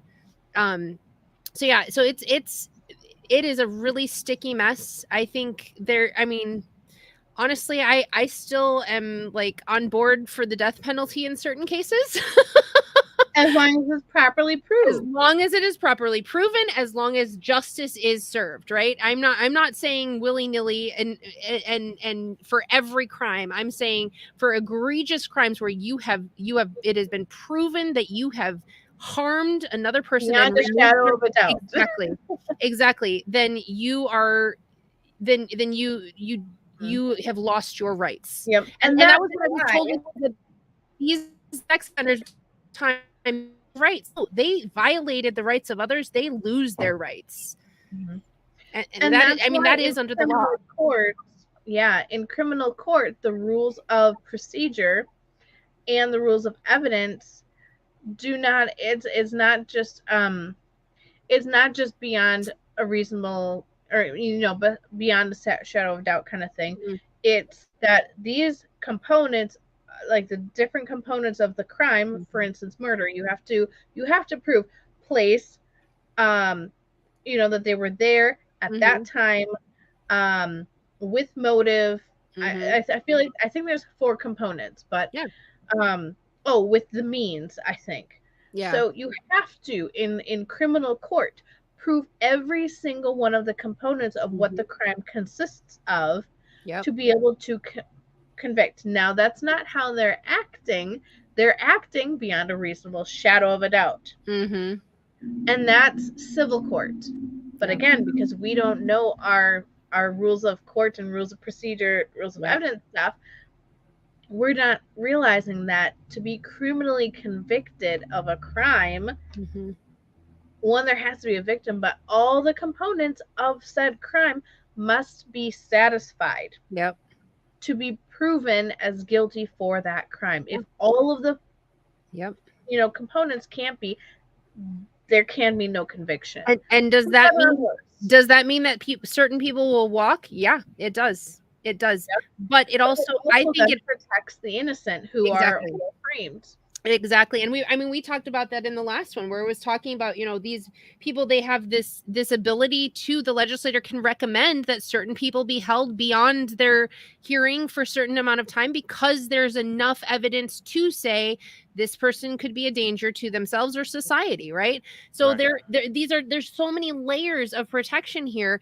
If it was actually utilized, if this justice system was actually used the way it was set up, we would see, one, less victimless crimes and fewer people in the prisons and more people being actually punished for the crimes that they committed. Yep. And yes, we would see people walk on occasion. That is true. That is, I mean, that's the fallibility of human nature and our human limitations. But I guarantee you that when these justice systems were set up, that there was a healthy respect for the Almighty God and his justice. And Yeah. so we had that added protection. And that's why they used to say, "May God have mercy on your soul." Exactly. Exactly. It's why they would hand the death penalty accused a Bible and tell him, you better read this because you don't have much more time before you meet your maker. Yep. Yes. And So- that's why I'm so glad that we're doing this, because a lot of victims don't know their rights. Yep. They sit back and they thinking they don't have rights. Mhm. And so I'm glad that you're doing this. So go to the next one, because this Okay. is getting good. So 9M subsection 2, it's in order to preserve and protect victims' rights to justice and due process throughout the criminal and juvenile justice process, victims shall be entitled to all of the following rights, which shall vest at the time of victimization and be protected. That just means basically it starts at the time that you've been victimized. That's when your rights start, right? At these particular rights, and be protected by law in a manner no less vigorous than the protections afforded to the accused. So it's saying the victims have the same rights and protections as the accused do. They don't have less, they don't have more. We're all equal under the law, right? Because they're saying the accused because they were accused, they have not been proven guilty yet, right? So this is the process leading up to getting justice in court. So Section 2A, it says, these are the rights: to be treated with dignity, respect, courtesy, sensitivity, and fairness. It's pretty straightforward. They have a right to privacy, Section B. C, to proceedings free from unreasonable delay. So they're not going to go appeal after appeal and subpoena and like all of these things that basically gum up the works and make it impossible for them to get their justice, And right? not even that. The last 3 years with courts being closed. Yeah. And you have a right to in person to actually face, your accuser, kind of stuff. Like Zoom calls Are not. broke so many rules Oh when my it gosh. comes to court. Yeah. So many rules. Yes. Like it's beyond. Yeah.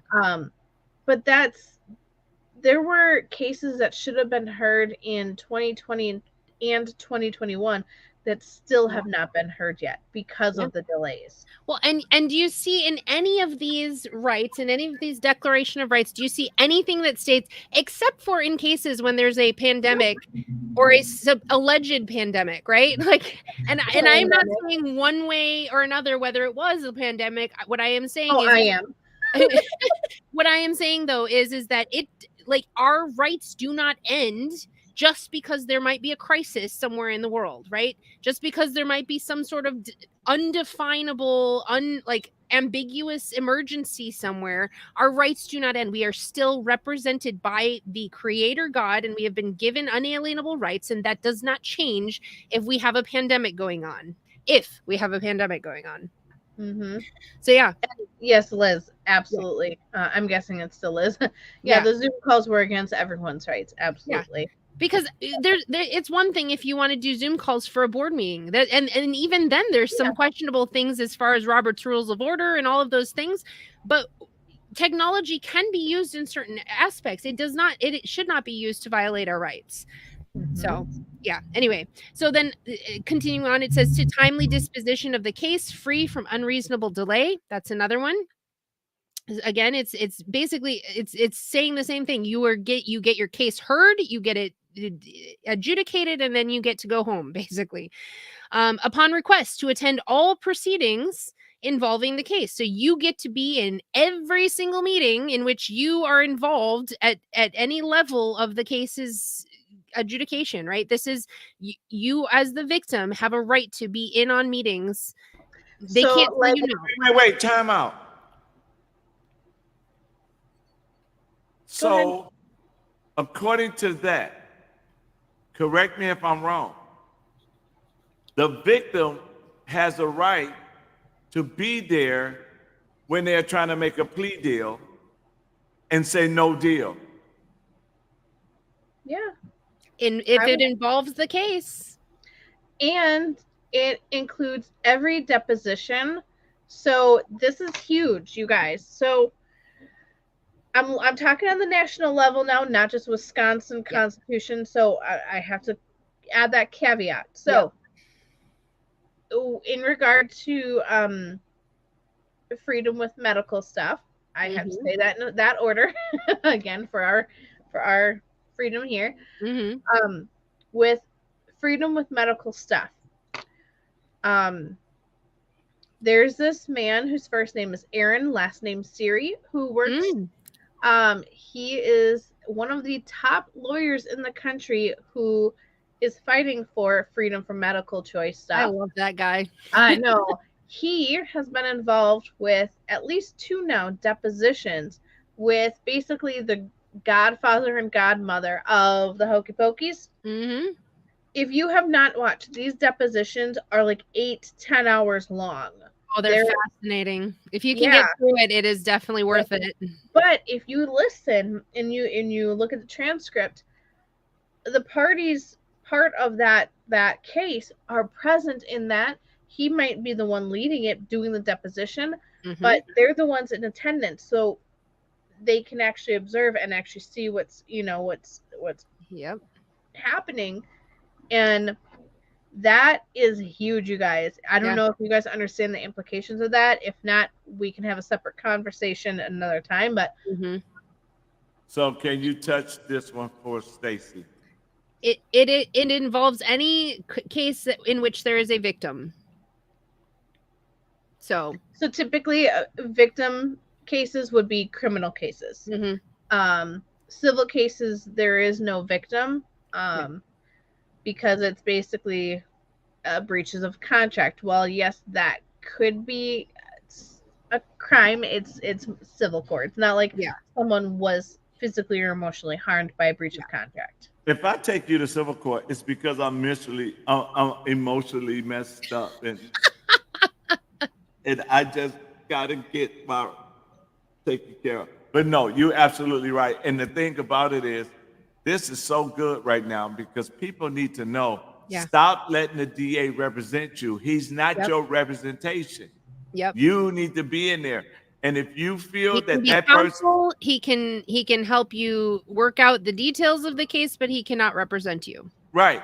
And stop letting him make plea deals on something. And then now you going home upset because a plea deal went in and it didn't work in your favor. We just got to know the law so we can make sure that justice is really served to the victims of all of these heinous crimes and things that people are doing. And so, you need to be, you need to know your rights. Say, DA, you do not have legal rights to represent me. And again, this is upon request. How many people know that they can request their presence at any of these proceedings, right? I mean, if you wanted to go in and see the person getting evaluated for mental incompetence, the accused getting evaluated for mental incompetence, you have that right. So, I mean, any proceedings that could affect your case, that have any effect on your case, that involve your case at all, you have the right to request. And that is why what we're going through right now, you guys, is 100% why we advocate to take that How to Win in Court course. Because if you don't know this stuff, you're putting your trust in a lawyer to make sure you are getting all of your rights taken care of. And here's the secret. If they're a bar association attorney, which 98% of them are, 98+%. you will not be getting all of your rights protected. Nope. Because their first loyalty is to that court. Yep. Their second loyalty is to public law, and their third loyalty is finally to your, as their client's, constitutional rights. Yep, exactly. And that is in their bar oath. Yep. Yeah, So, that's completely true. The bottom line, we don't know our rights, and we have a responsibility. We're going to use that word again. A self-responsibility to understand our rights, because that's the only way we can understand when they're being violated. yeah. So. And we cannot expect true justice. We cannot expect true any of our rights. Privacy, freedom I of speech. cussed again. Sorry. She said a bad word. Yeah, But take me off of YouTube. I don't care. I know, right? But you know, the bottom line is we don't. That's why we do what we do. Yep. So people can know. Yeah. Especially as victims. You need to know what the Constitution says. Yeah. And here's the thing about it. If you go to them, I'm getting caught in the throat. But if you go with them and share your rights, and where is that in the Wisconsin Constitution, they will look at you like, oh Lord, we have to. Who are we messing with? Yeah. Right. We have to allow. Yep. It is our obligation, through protecting and defending our rights, to hold others accountable. To also, And let me say it like this too. When people try to tell me what's in the Bible, I ask them, give me the address. And that means, where is it in the Bible? Yep. Show me. If you tell me, well, God so loved the world, he gave his only begotten son, whosoever believe in him shall not perish but have everlasting life. That's okay. Give me the address. John 3:16, right? So learn the address. You don't have to learn the whole Constitution. Yeah. Learn the address of what you trying to stand and represent yourself for. Yep. Know exactly where it's at. So when you quote it, they think you know the whole Constitution. Right. I mean, so in our case here, so according to Wisconsin State Constitution, Article 1, Section 9, 9M, subdivision A2, whatever. Yep. I'm actually going to pick a shorter one. A4. If the person under subdivision 1 is abdicated, incompetent, the person's legal guardian or other lawful representative. So you would read that. You would have that. You would know that. Yes, you can paraphrase it. Yeah. But you can also do it with the U.S. Constitution, pursuant to Amendment 2 or Second Amendment of the United States Constitution, Constitution of the United States of America, however you want to word it. Yeah. You know, and then say your right, declare it, because if you're not declaring your rights, you don't have them. Yeah. And you've got to come at it from an attitude of, I am not asking permission. I am showing you what my rights are. And you have to honor that. And this is defending and protecting my right. The state constitution does not give me my rights. It protects and guarantees them. And you are accountable to make that happen. Right. Exactly. And it's not about age, sex, color. It's not about, you are American and you are a Wisconsinite. So you have those rights. Yep. Right. We're equal under the law. So you gotta know, you gotta learn, you gotta want to do more when it comes to your constitutional right. Yeah. Especially as victims. If you don't, you get screwed both ways. You get screwed by the person that dogged you out, and you get screwed by the courts because you didn't know your rights. Yep. And now you're supposed to be satisfied that this person got probation, but you wasn't there when they made the plea deal. Yep. Exactly. Yeah. Yeah, and I mean it continues on. I don't know if we can get through the rest of subsection 2, but we'll try. If not, we can start on that next Saturday and then go. You know, we're not going. We your kids are ninjas. They will find us and whoop us. So. Oh yeah, they will. All right, so we will continue in section 2 or subsection 2F. You have the right to reasonable protection from the accused throughout the criminal and juvenile justice process. If that means being in a separate room from them, if that means having a bodyguard, if that means whatever it means, as long as it's reasonable protection. I mean, you're not going to get the SWAT team into the court, right? But you have a right to reasonable protection, and if you feel yourself in danger at any time, you can stop the proceedings and state, I need protection, I need this. You got to come up with something, because right now I'm not safe, right? And we're not talking about people who are whining because they need a safe space to go be snowflakes. We're talking about actual victims of actual crimes who are literally physically, mentally, emotionally unsafe from these from the accused, right? And that is where we're going with And that. as an example, Y'all on fire tonight, boy. I tell I'm you. gonna I gotta clarify, dude. I'm going to generalize this again, because this is recorded and in public access. Mhm. When someone petitions for a restraining order, for instance, or some protective order, typically what's supposed to happen is the one who's the victim, the accuser, is usually the first to arrive, Mm-hmm. and then they're also the first to exit, Mm-hmm. or some variation of that, because they need to make sure that the victim is safe. So Yep. if they have, actually, they're the last to arrive and the first to exit, There you go. because they want to make sure that the accused, the one who is the potential or the actual threat of risk or harm, at least in their jurisdiction, in their supervision, during that time, is not a threat. Right. And so if they are under basically under supervision, under guidance, whatever, when the victim arrives, and then when the victim leaves, so they have time to get to wherever the next safe space is, away from the parking garage. Yeah, exactly. Then they've done their due diligence to protect that victim. Yeah. So that is as simple as it is. It does not have to be this overly complex thing where you're in separate buildings and all of this stuff. It's just timing is one really easy, simple, reasonable way to protect. And it is their obligation to protect that safety. Yep.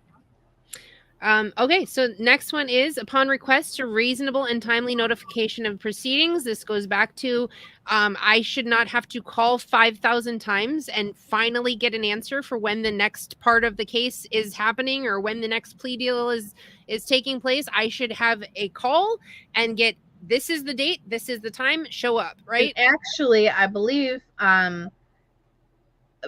maybe it's not in the state constitution, but I do believe rules of procedure obligate them to provide you written official court notice, not a phone call. A phone call can be you don't always record phone calls. Well, but it can be fake is the word I was thinking of. I can't think of the official, but anyways, so that's again, these are rights, and they're also, remember, they say this is not just for the victim, the accused gets this as well. So there's there are certain rights that the accused gets, because we are equal under the law until proven guilty, and then the punishment happens, right? And so you can't just skip letting the accused know of a trial date so they don't show up, so they're automatically in contempt of court. As vindictive and gratifying as that might feel to do, it's not lawful. Right, exactly. All right, upon request to confer with the attorney for the government. I'm trying to figure out how to word this one. This one, when I was reading it, I was like, I'm not entirely certain what that's all about. So to confer with the attorney for the government. Yeah. Wouldn't that be the DA? I don't know. It might. I would think, yeah. Or like the attorney general. Possibly. Yeah, that one might be a little bit. We might We'll have to do some research on do that some one. research on that one. I can say I don't know what this one's about. So I am not an expert on this. I am just reading this out, and when I do understand something, I'm willing to go into it, but I'm not going to. I really honestly don't know what this one's about, so I will have to do some research on this one. So should we stop right there, and then next week we get the That's it. research? That's actually a Yeah. really good idea. I'm And- going to make an assumption on this one, and then we'll get back to you on if/when we find the official answer. Yep. Trust me, Sarah's going to get offline and going to go I find know, it. right? So my assumption is if it's like the attorney general, for instance, so the state attorney, basically, Mm-hmm. technically, their role, their obligation is to know the law inside and out, the rules of court, the rules of procedure, blah blah blah, and by conferring with them, like consulting with them, basically, is saying, hey, is this how we're supposed to handle this? Is this constitutional? Is this according to the rules of procedure? Mm-hmm. That's my guess, is to have that verification that what the proceedings are, how they're going along, is the way they're supposed to. That's my guess. I'm assuming it's kind of like with ledge counsel when you have the right to get counsel for the whole situation. But yeah, I will be doing some research on this one. Yep. Wow. They got us. They finally got us. I know. Well, How but horrible you know, is that? that's the good part about it, where we have to go back and say, okay, let's all look it up and see what we come up with.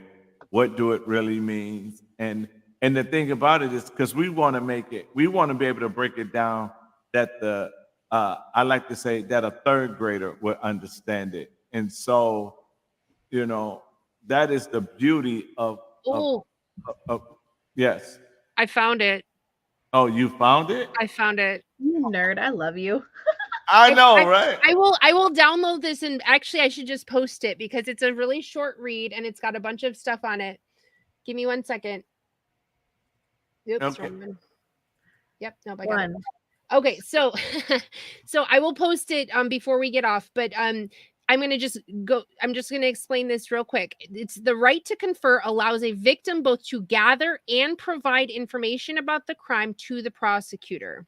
The right to confer is not a right to control the prosecution, but it does require the prosecutor to hear the victim's concerns. The right to confer is protected by federal statute and in a number of states by constitution and statute. This right is especially critical when exercised early in a case and regularly throughout.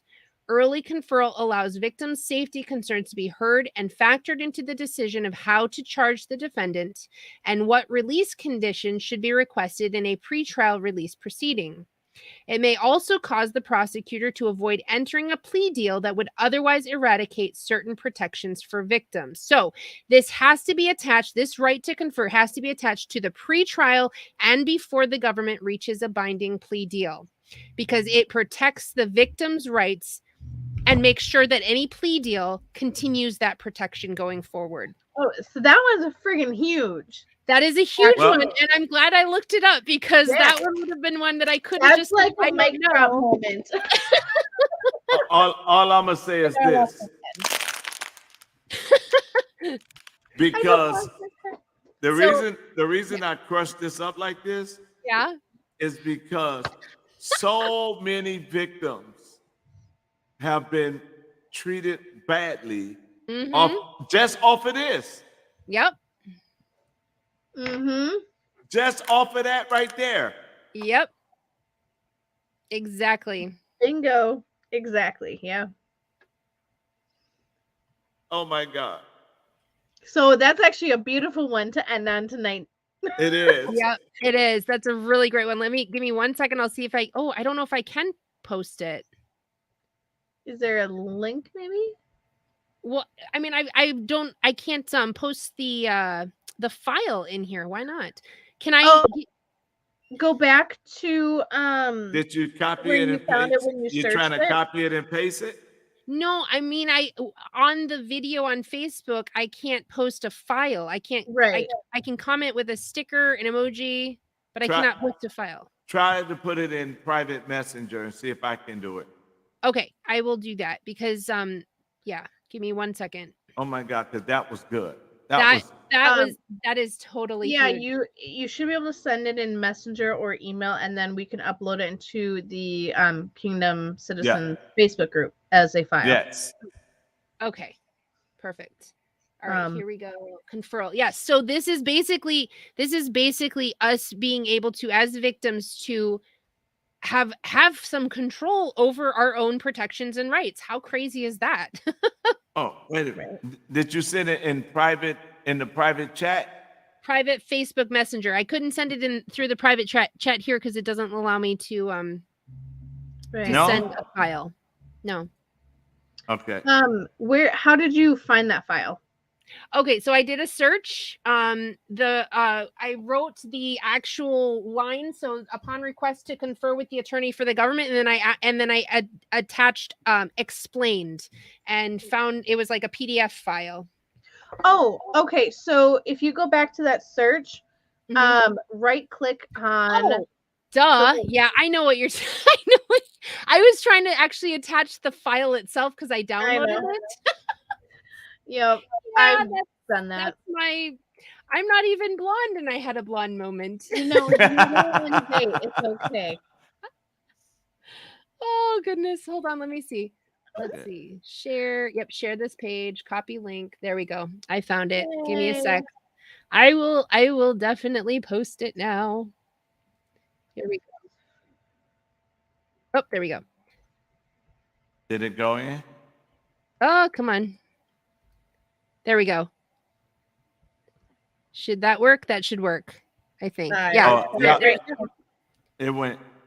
All right. Yeah. So just click on the HTTPS one part. Don't click on. I don't know why it included the extension. I asked it to copy the link, but oh well. Okay. And you know, I'm so glad that we're gonna end on this note because people gotta man, so many victims, so many. It worked. Good. Awesome.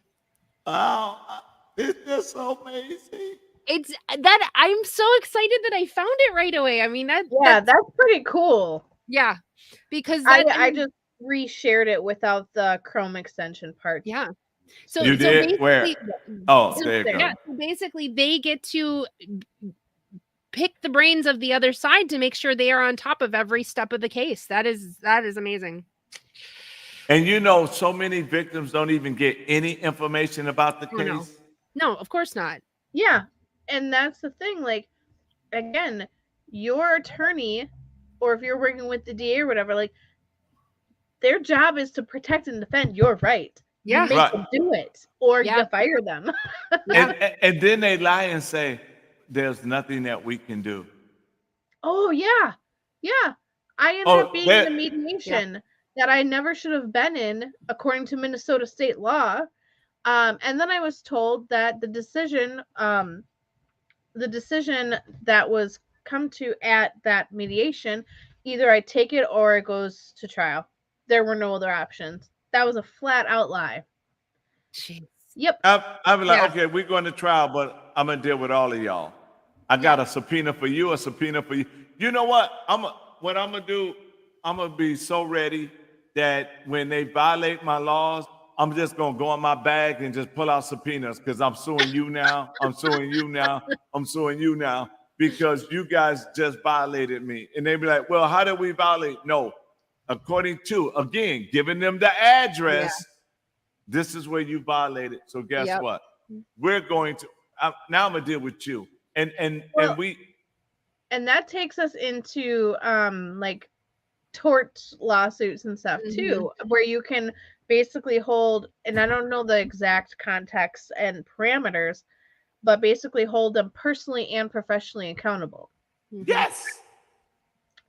Can you imagine if we were doing that tort law? We do not mean strawberry or raspberry or anything like that. We actually, this is an actual word regarding law. I mostly only know that word in a legal context, even though I don't know all that much about what it means. I know it more in a legal context, but that's funny. Yes. So a tort, T-O-R-T, is a wrong that is committed by someone who is legally obligated to provide a certain amount of carefulness in behavior to another, and that causes injury to that person who may seek compensation in a civil suit for damages.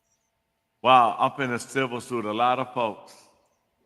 Can you imagine, you guys, if we were doing that whenever, and I'm, again, not McDonald's, hot coffee in your lap kind of stuff, but in real, true situations, if we were doing this, this is one way we can hold them accountable to the law, you guys. What about if we go after the ones that when you put the car in cruise control and you get up and walk to... Oh Lord. I don't know. Is there a law for just like completely insanity or incompetence, mental deficit? I don't know. But to be honest with you, there was a lady that put the R&B in the cruise control and got up and it crashed, and she sued and won because the manual was not in there. Mm-hmm. Yeah. Yeah. I mean, that kind of a question really should be in every driving test exam. Yeah. Not an optional question, not one of those, they have a series of 100 optional questions and then they only pick a randomized 20. No, that one should kind of always be one of the 20 or however many. Cruise control does not mean self-driving car. Yes. And even with speaking of self-driving cars, you see what they're doing with all the Teslas now, right? They're doing a recall on a lot of the Teslas because they are crashing going through the red light and everything. And I'm sitting there like that, but it only does it when you put it on autopilot and let it drive. You're not driving me. Get out of here. Yep. I've even seen ones where it has like the self-parallel parking thing, and they reverse rear end someone. So basically they back into someone, or some variation. And it's like, yes, technology is great. It can be wonderful if used properly. This is not a good use for it. I'm sorry. Like, I'm okay with not getting to Back to the Future level futuristic. I'm okay with it. So yeah, for sure. So we're gonna get back. So this is how we're gonna close tonight. Peanut butter and jelly. No, I'm just joking. Peanut butter. Oh no, I don't even like that song. Peanut butter and jelly. See, I should never say nothing. Actually, like peanut butter and honey butter. Oh, now I've got to have some tonight. Almond butter is even better. I'm finna go. Cashew butter. I will one up you with cashew butter. Cashew butter ice cream. Have you had it? There's some at Walmart in Black River. Divine. Seriously? It's better than coconut milk ice cream. It's actually cashew milk ice cream. Oh my god. What else is really good? Cashew, they call it cashew cheese. It's not really cheese, but when you it's like basically you grind it up really well with a few spices in it and stuff, and you use it in place of cheese, like a cheese log. Oh my gosh. Yum. I actually had a few vegan cheeses that I'm not terribly opposed to. They were actually really good. And there's this one that's like a nacho salsa dip stuff. Yeah. It's like, I don't remember what the base is, but yeah. Holy guacamole. I'm not against vegetarian style meals as long as they're not feeding me crickets in it or something, Well, then it's not vegan at least. Exactly. I like how he's pretending to be.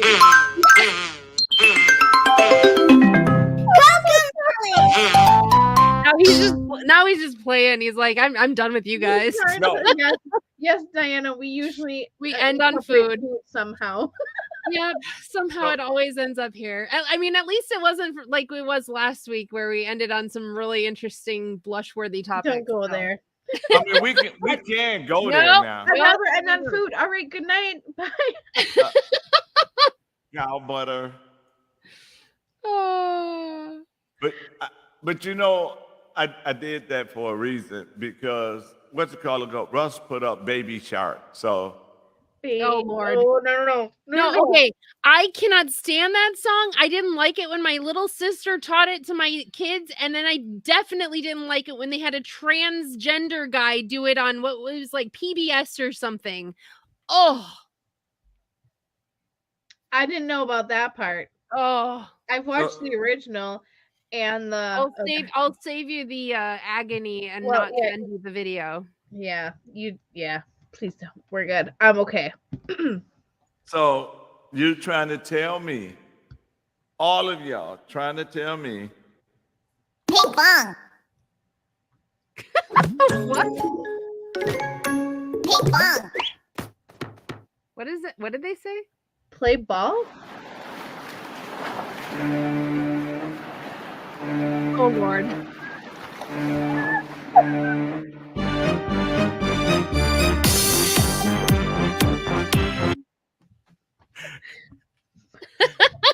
Baby shark.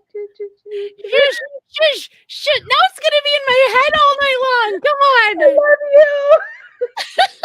I will Hey, buy you a chai. Don't worry. I I'm had looking for it. The cashew milk ice cream will be fine. But wait a minute. I had to figure a way to get even because she showed me another book. Well. So I'm like, how can I get my stuff is intellectually enriching and excellent for your brain and your body and your soul. Your stuff, I'm just not even sure about it. Okay, my stuff I am is mentally and emotionally damaged.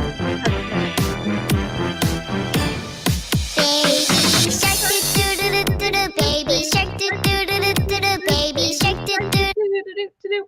see that take us back to being children. Mercy over there singing it, baby shark. People I have a 7-year-old who currently now hates it, but he loved it, and so I have to tease him every once in a while. But you know what's gonna happen, right? Somebody probably be watching and they got their speakers on, and they kid might have heard.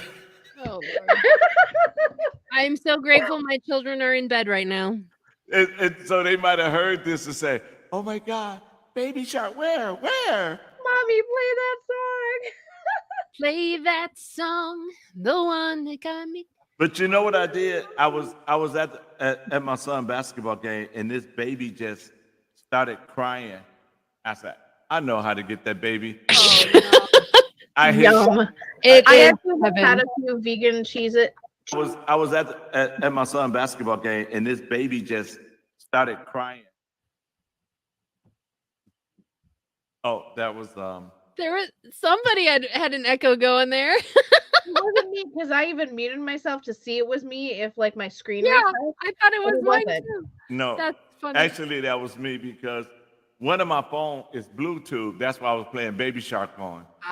So when I went back to the Facebook page, it just because you got that yeah, it auto started with the volume on. yeah. So Yep. That's what that was. But here's the way we're gonna close tonight because we done had fun. We done talked about so much. Mm-hmm. 2 things you ladies got to do: your original clothes and why Tuesday is very important. My original what? Your original clothes, how you originally would close out. Oh, got it. And then your and then your Why Tuesday night's important. why Tuesday night is important. Can I Okay, go hold on first 1 so I minute. don't forget? Here. Okay. Okay, I can go first. Yeah, go ahead. But wait, we are There's now on Spotify. I know. Woo! We are now I on, heard. and we are now on iHeartRadio. We are now on Apple. I just got to see where we at in Apple. We are now on Amazon Audio. Wow. We are now on I So can't remember. most podcasting platforms. Yes. So they're gonna think we crazy because they won't see our faces. So, Right. and what I'm doing, I'm not editing anything. I'm putting Oh, fun. I'm putting it all out there. So, Can you however, maybe skip last week's? oh no, that's going first. No, you did the taxation one first. No, see, I'm doing three different in one season. I have three different things going on, right? To Think About It Tuesday, because taxation without representation was on Think About It Tuesday. Okay. Legislative meeting that we do Saturday morning, and Saturday night constitutional teaching. So they all going to be in the same season, different episodes. So like Yeah. episode 1 and 2 is one is taxation without representation, and 2 is what was the other one? Tuesday was why you should repent, coming from the legislative meeting, which is our service on Saturday morning, and then Tuesday night. So tonight I will be putting one on, but I guarantee you guys, I ain't telling you which one. I might put blush, blush, baby, blush.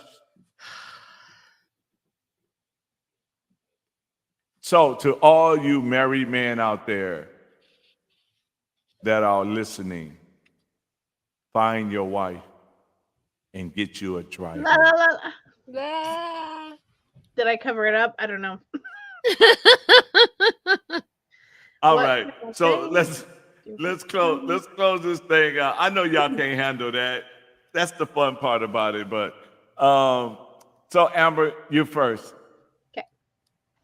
All right, guys. So my original close. First of all, thank you for joining us tonight. One, it has been a riot and so much fun. So I appreciate you guys hopping on, asking really good questions, and engaging in an amazing conversation. We're getting into some really great nitty gritty in our state constitution stuff that I'll admit I didn't even know was there because I haven't read it yet myself. And I love the conversation about how this actually applies to us individually in our lives, because that's the important part, is not only knowing that we have rights, but how does this stuff apply to our actual lives? So stay tuned, keep joining us. I challenge each of you to invite 2 friends. We're gonna start with 2 friends, okay? Invite at least 2 friends to next call, and let's just keep this spreading like wildfire. And go vote on Tuesday. Voting is so important because, like I said last week, and I have said many times, if we don't show up, if we, the people, don't show up, we don't get to have our opinions respected. Like, they're not going to know who we are, what we stand for, what we want them to do for us if we don't show up. Part of showing up is voting. You get to choose who you're putting in that seat and making sure that they are going to do what you want them to do as we the people. So that's my spiel on it. Show up. It's not that hard.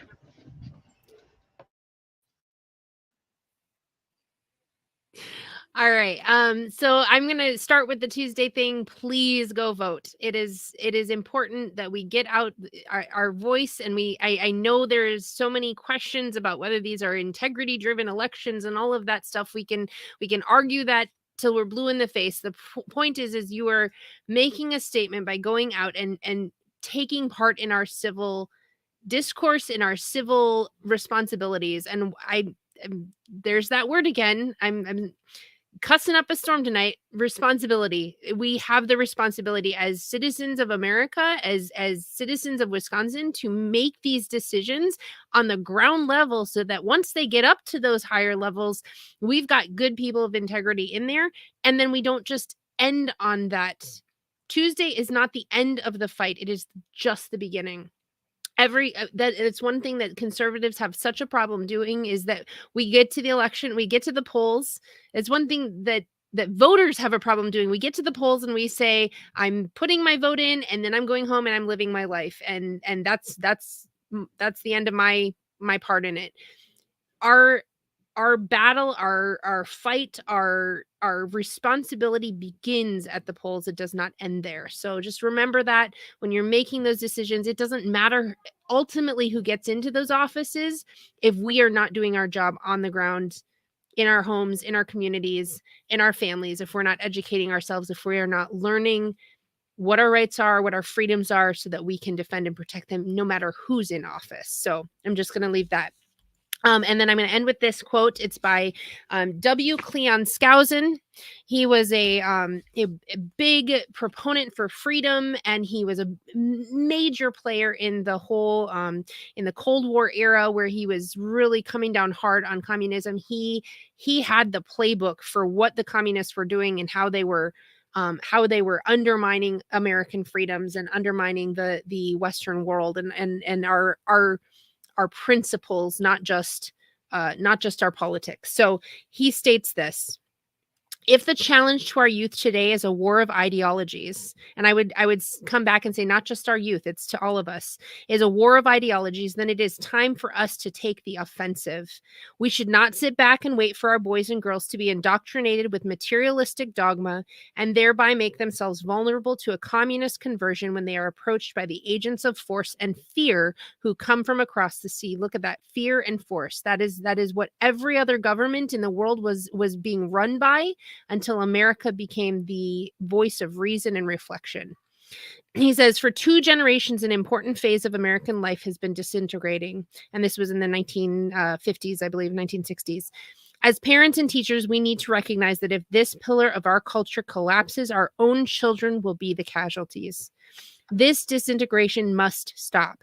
George Washington knew what makes us strong. Jefferson knew. Lincoln knew. This nation, under God, cannot fail. Of course, we must do more than merely teach correct principles. Certainly, we must practice them. I therefore close with the words of Francis Bacon, who said, "It is not what you eat, but what you digest that makes you strong. It is not what you earn, but what you save that makes you rich. It is not what you preach, but what you practice that makes you a Christian." So, I'm going to leave you with that. Well, that was so amazing. See, now you got to get this book. It's such a good book. And Dr. King, you have an echo. Do you have it on volume again? Let me see. While he's checking, I want Bluetooth to add something to what disconnected. Sarah said about it being like our first step is voting. Go back, like after tonight, go back to your county groups, your fellow Liberty lovers locally, and collaborate and figure out when your school board meetings are, when your village, city, town board meetings are, and your county board meetings. Yep. And show up as much as you can. Like, you don't have to go every single time. I get it. Life. I get it. Yeah. I'm a single mom. I get it. It's more than a lot of people do. But show up. Make sure that they see you showing up, even if you don't say a peep and you just observe. Yep. You observing is already going to make them cringe a little bit and make sure that they're doing what they're supposed to do. Mm-hmm. They have eyes on them now. Or if it doesn't make them do what they are supposed to do, it will make the truth stand out in what they are not doing or what they are doing wrong, right? That's the other thing. It not only exposes them to the light, it makes them choose one way or the other, one extreme or the other, because they can't sit on that middle ground anymore, right? And this is not the same middle that you're talking about, Dr. King. I'm saying they hide behind a whole lot of rhetoric and a whole lot of, just like confusing language and all of this stuff. They will no longer be able to do that when you sit there and you expose them for what they are. Yes. So my final, lady, is Tuesday first. Tuesday is very important. You have a chance to eliminate 2 people that is going to attack your constitutional rights. And it's very important that we do not allow those 2 to make it past the primary. Amen. Whether you like the other one or not, it's not important. Yeah. What's important is my Constitution and who's going to protect my Constitution. So I urge you to get out on Tuesday and vote. Those in Milwaukee, you have school board races. You have automatic district races. You have a municipal judge race plus the Supreme Court judge race. Get out and vote. Do not let it be a low turnout. And my final quote is coming from 2 Timothy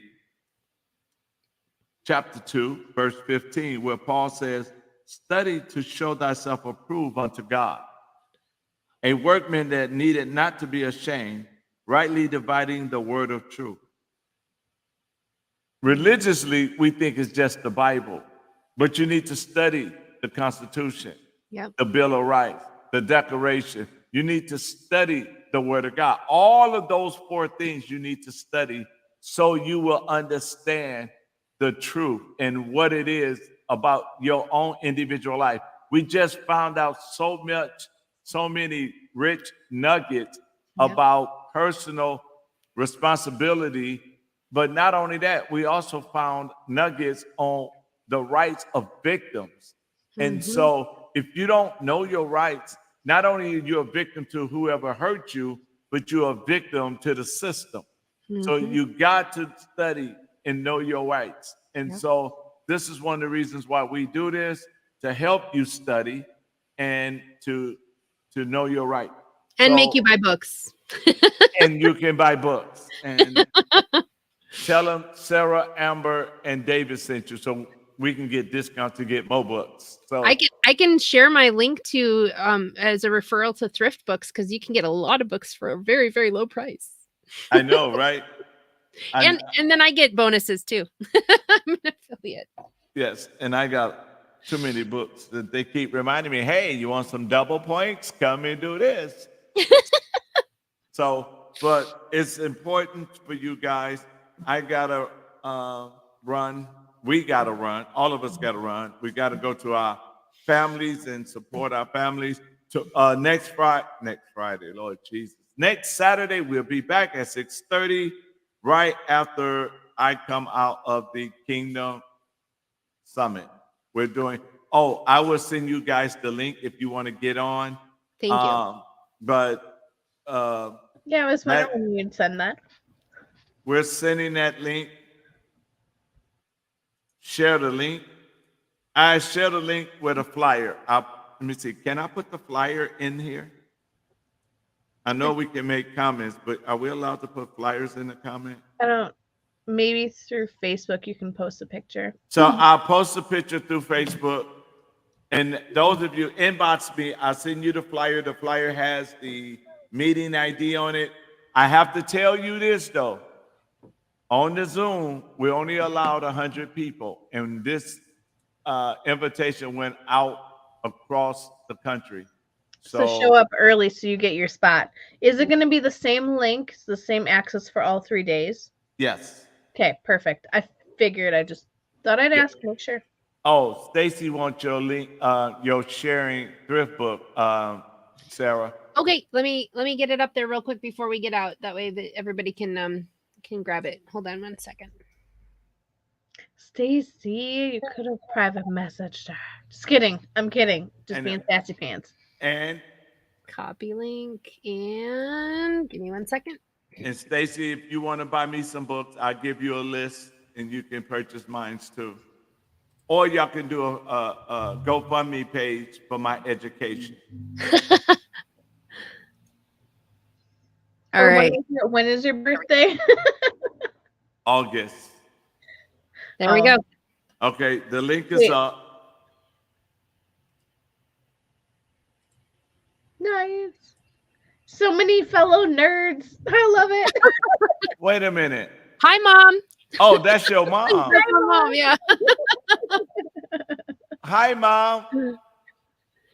You still have an open invitation to the church anytime you want it.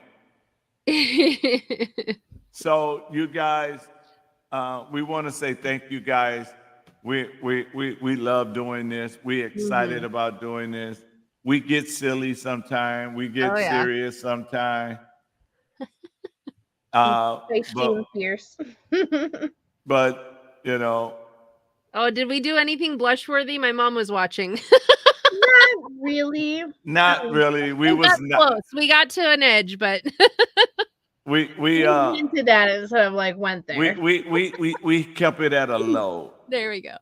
Now, before we close, I can take it to a real high. Real Oh no, quick. we don't. No, we don't. No, I'm closing no. my ears. Well, okay, since we had someone else say hi, I do want to give a shout to Hussein, who actually joined us from KSA. Where? KSA, Saudi Arabia. Saudi Arabia. Yeah, it was like 3:30 in the morning there, but I messaged him and I'm like, come on, come join us. Oh, wow. Good for you. Thank you for joining us. He's one of my former English tutor students.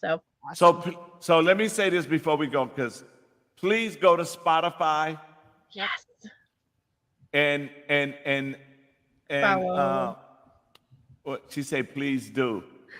Do you want me to say something that's gonna make them blush? No, Mama Bear, no, you do not want that. No. She said, please do. No. Okay, I won't. I'm But- begging you. We're all too innocent for your wild and craziness. There's 3 places we want you guys to go. Yep.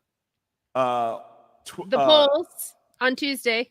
Well, 4 places. The poll on Tuesday, TikTok, Heaven. and follow us on TikTok. Okay, 5 places. Heaven.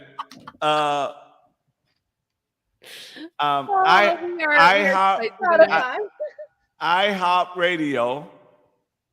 Okay, go to iHeart Radio, and when you go to iHeart Radio, go to the podcast side and type in Kingdom Citizens of Wisconsin, and follow us there. Then go to Spotify and look up Kingdom Citizens of Wisconsin and follow us there.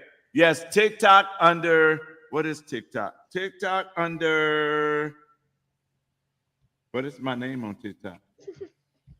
David D. King 790. Amber, type that in there, TikTok, at David D. King 790. 6 places. We forgot the pine cone. Oh, 6 places and the pine cone. So I know Valentine's Day is over, but man, go get you a dry hump. And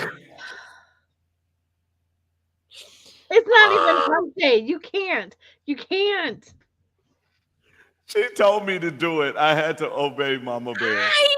I just got back from caucus today and I'm exhausted, so don't push me, dude. Rather don't encourage Jake. Yeah, that too. Hey, Jake.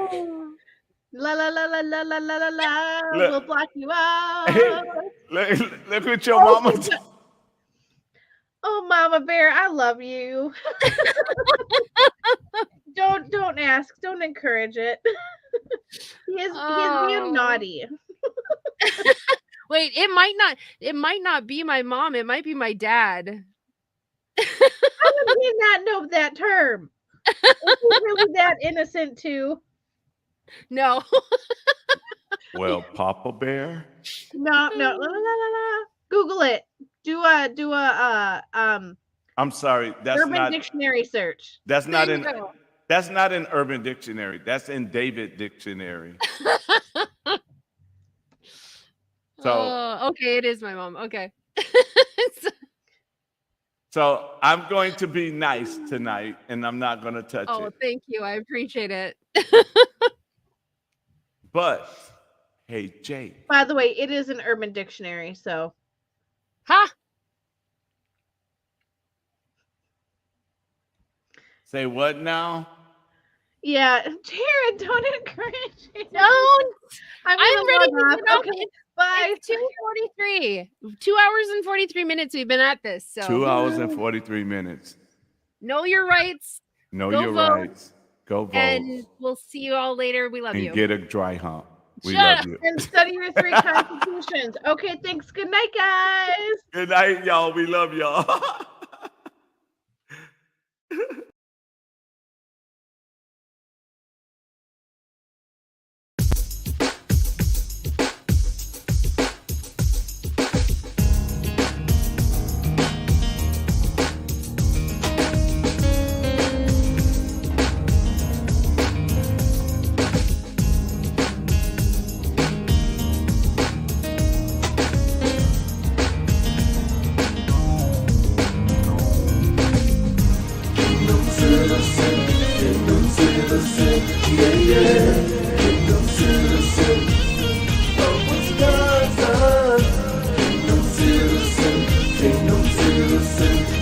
yeah.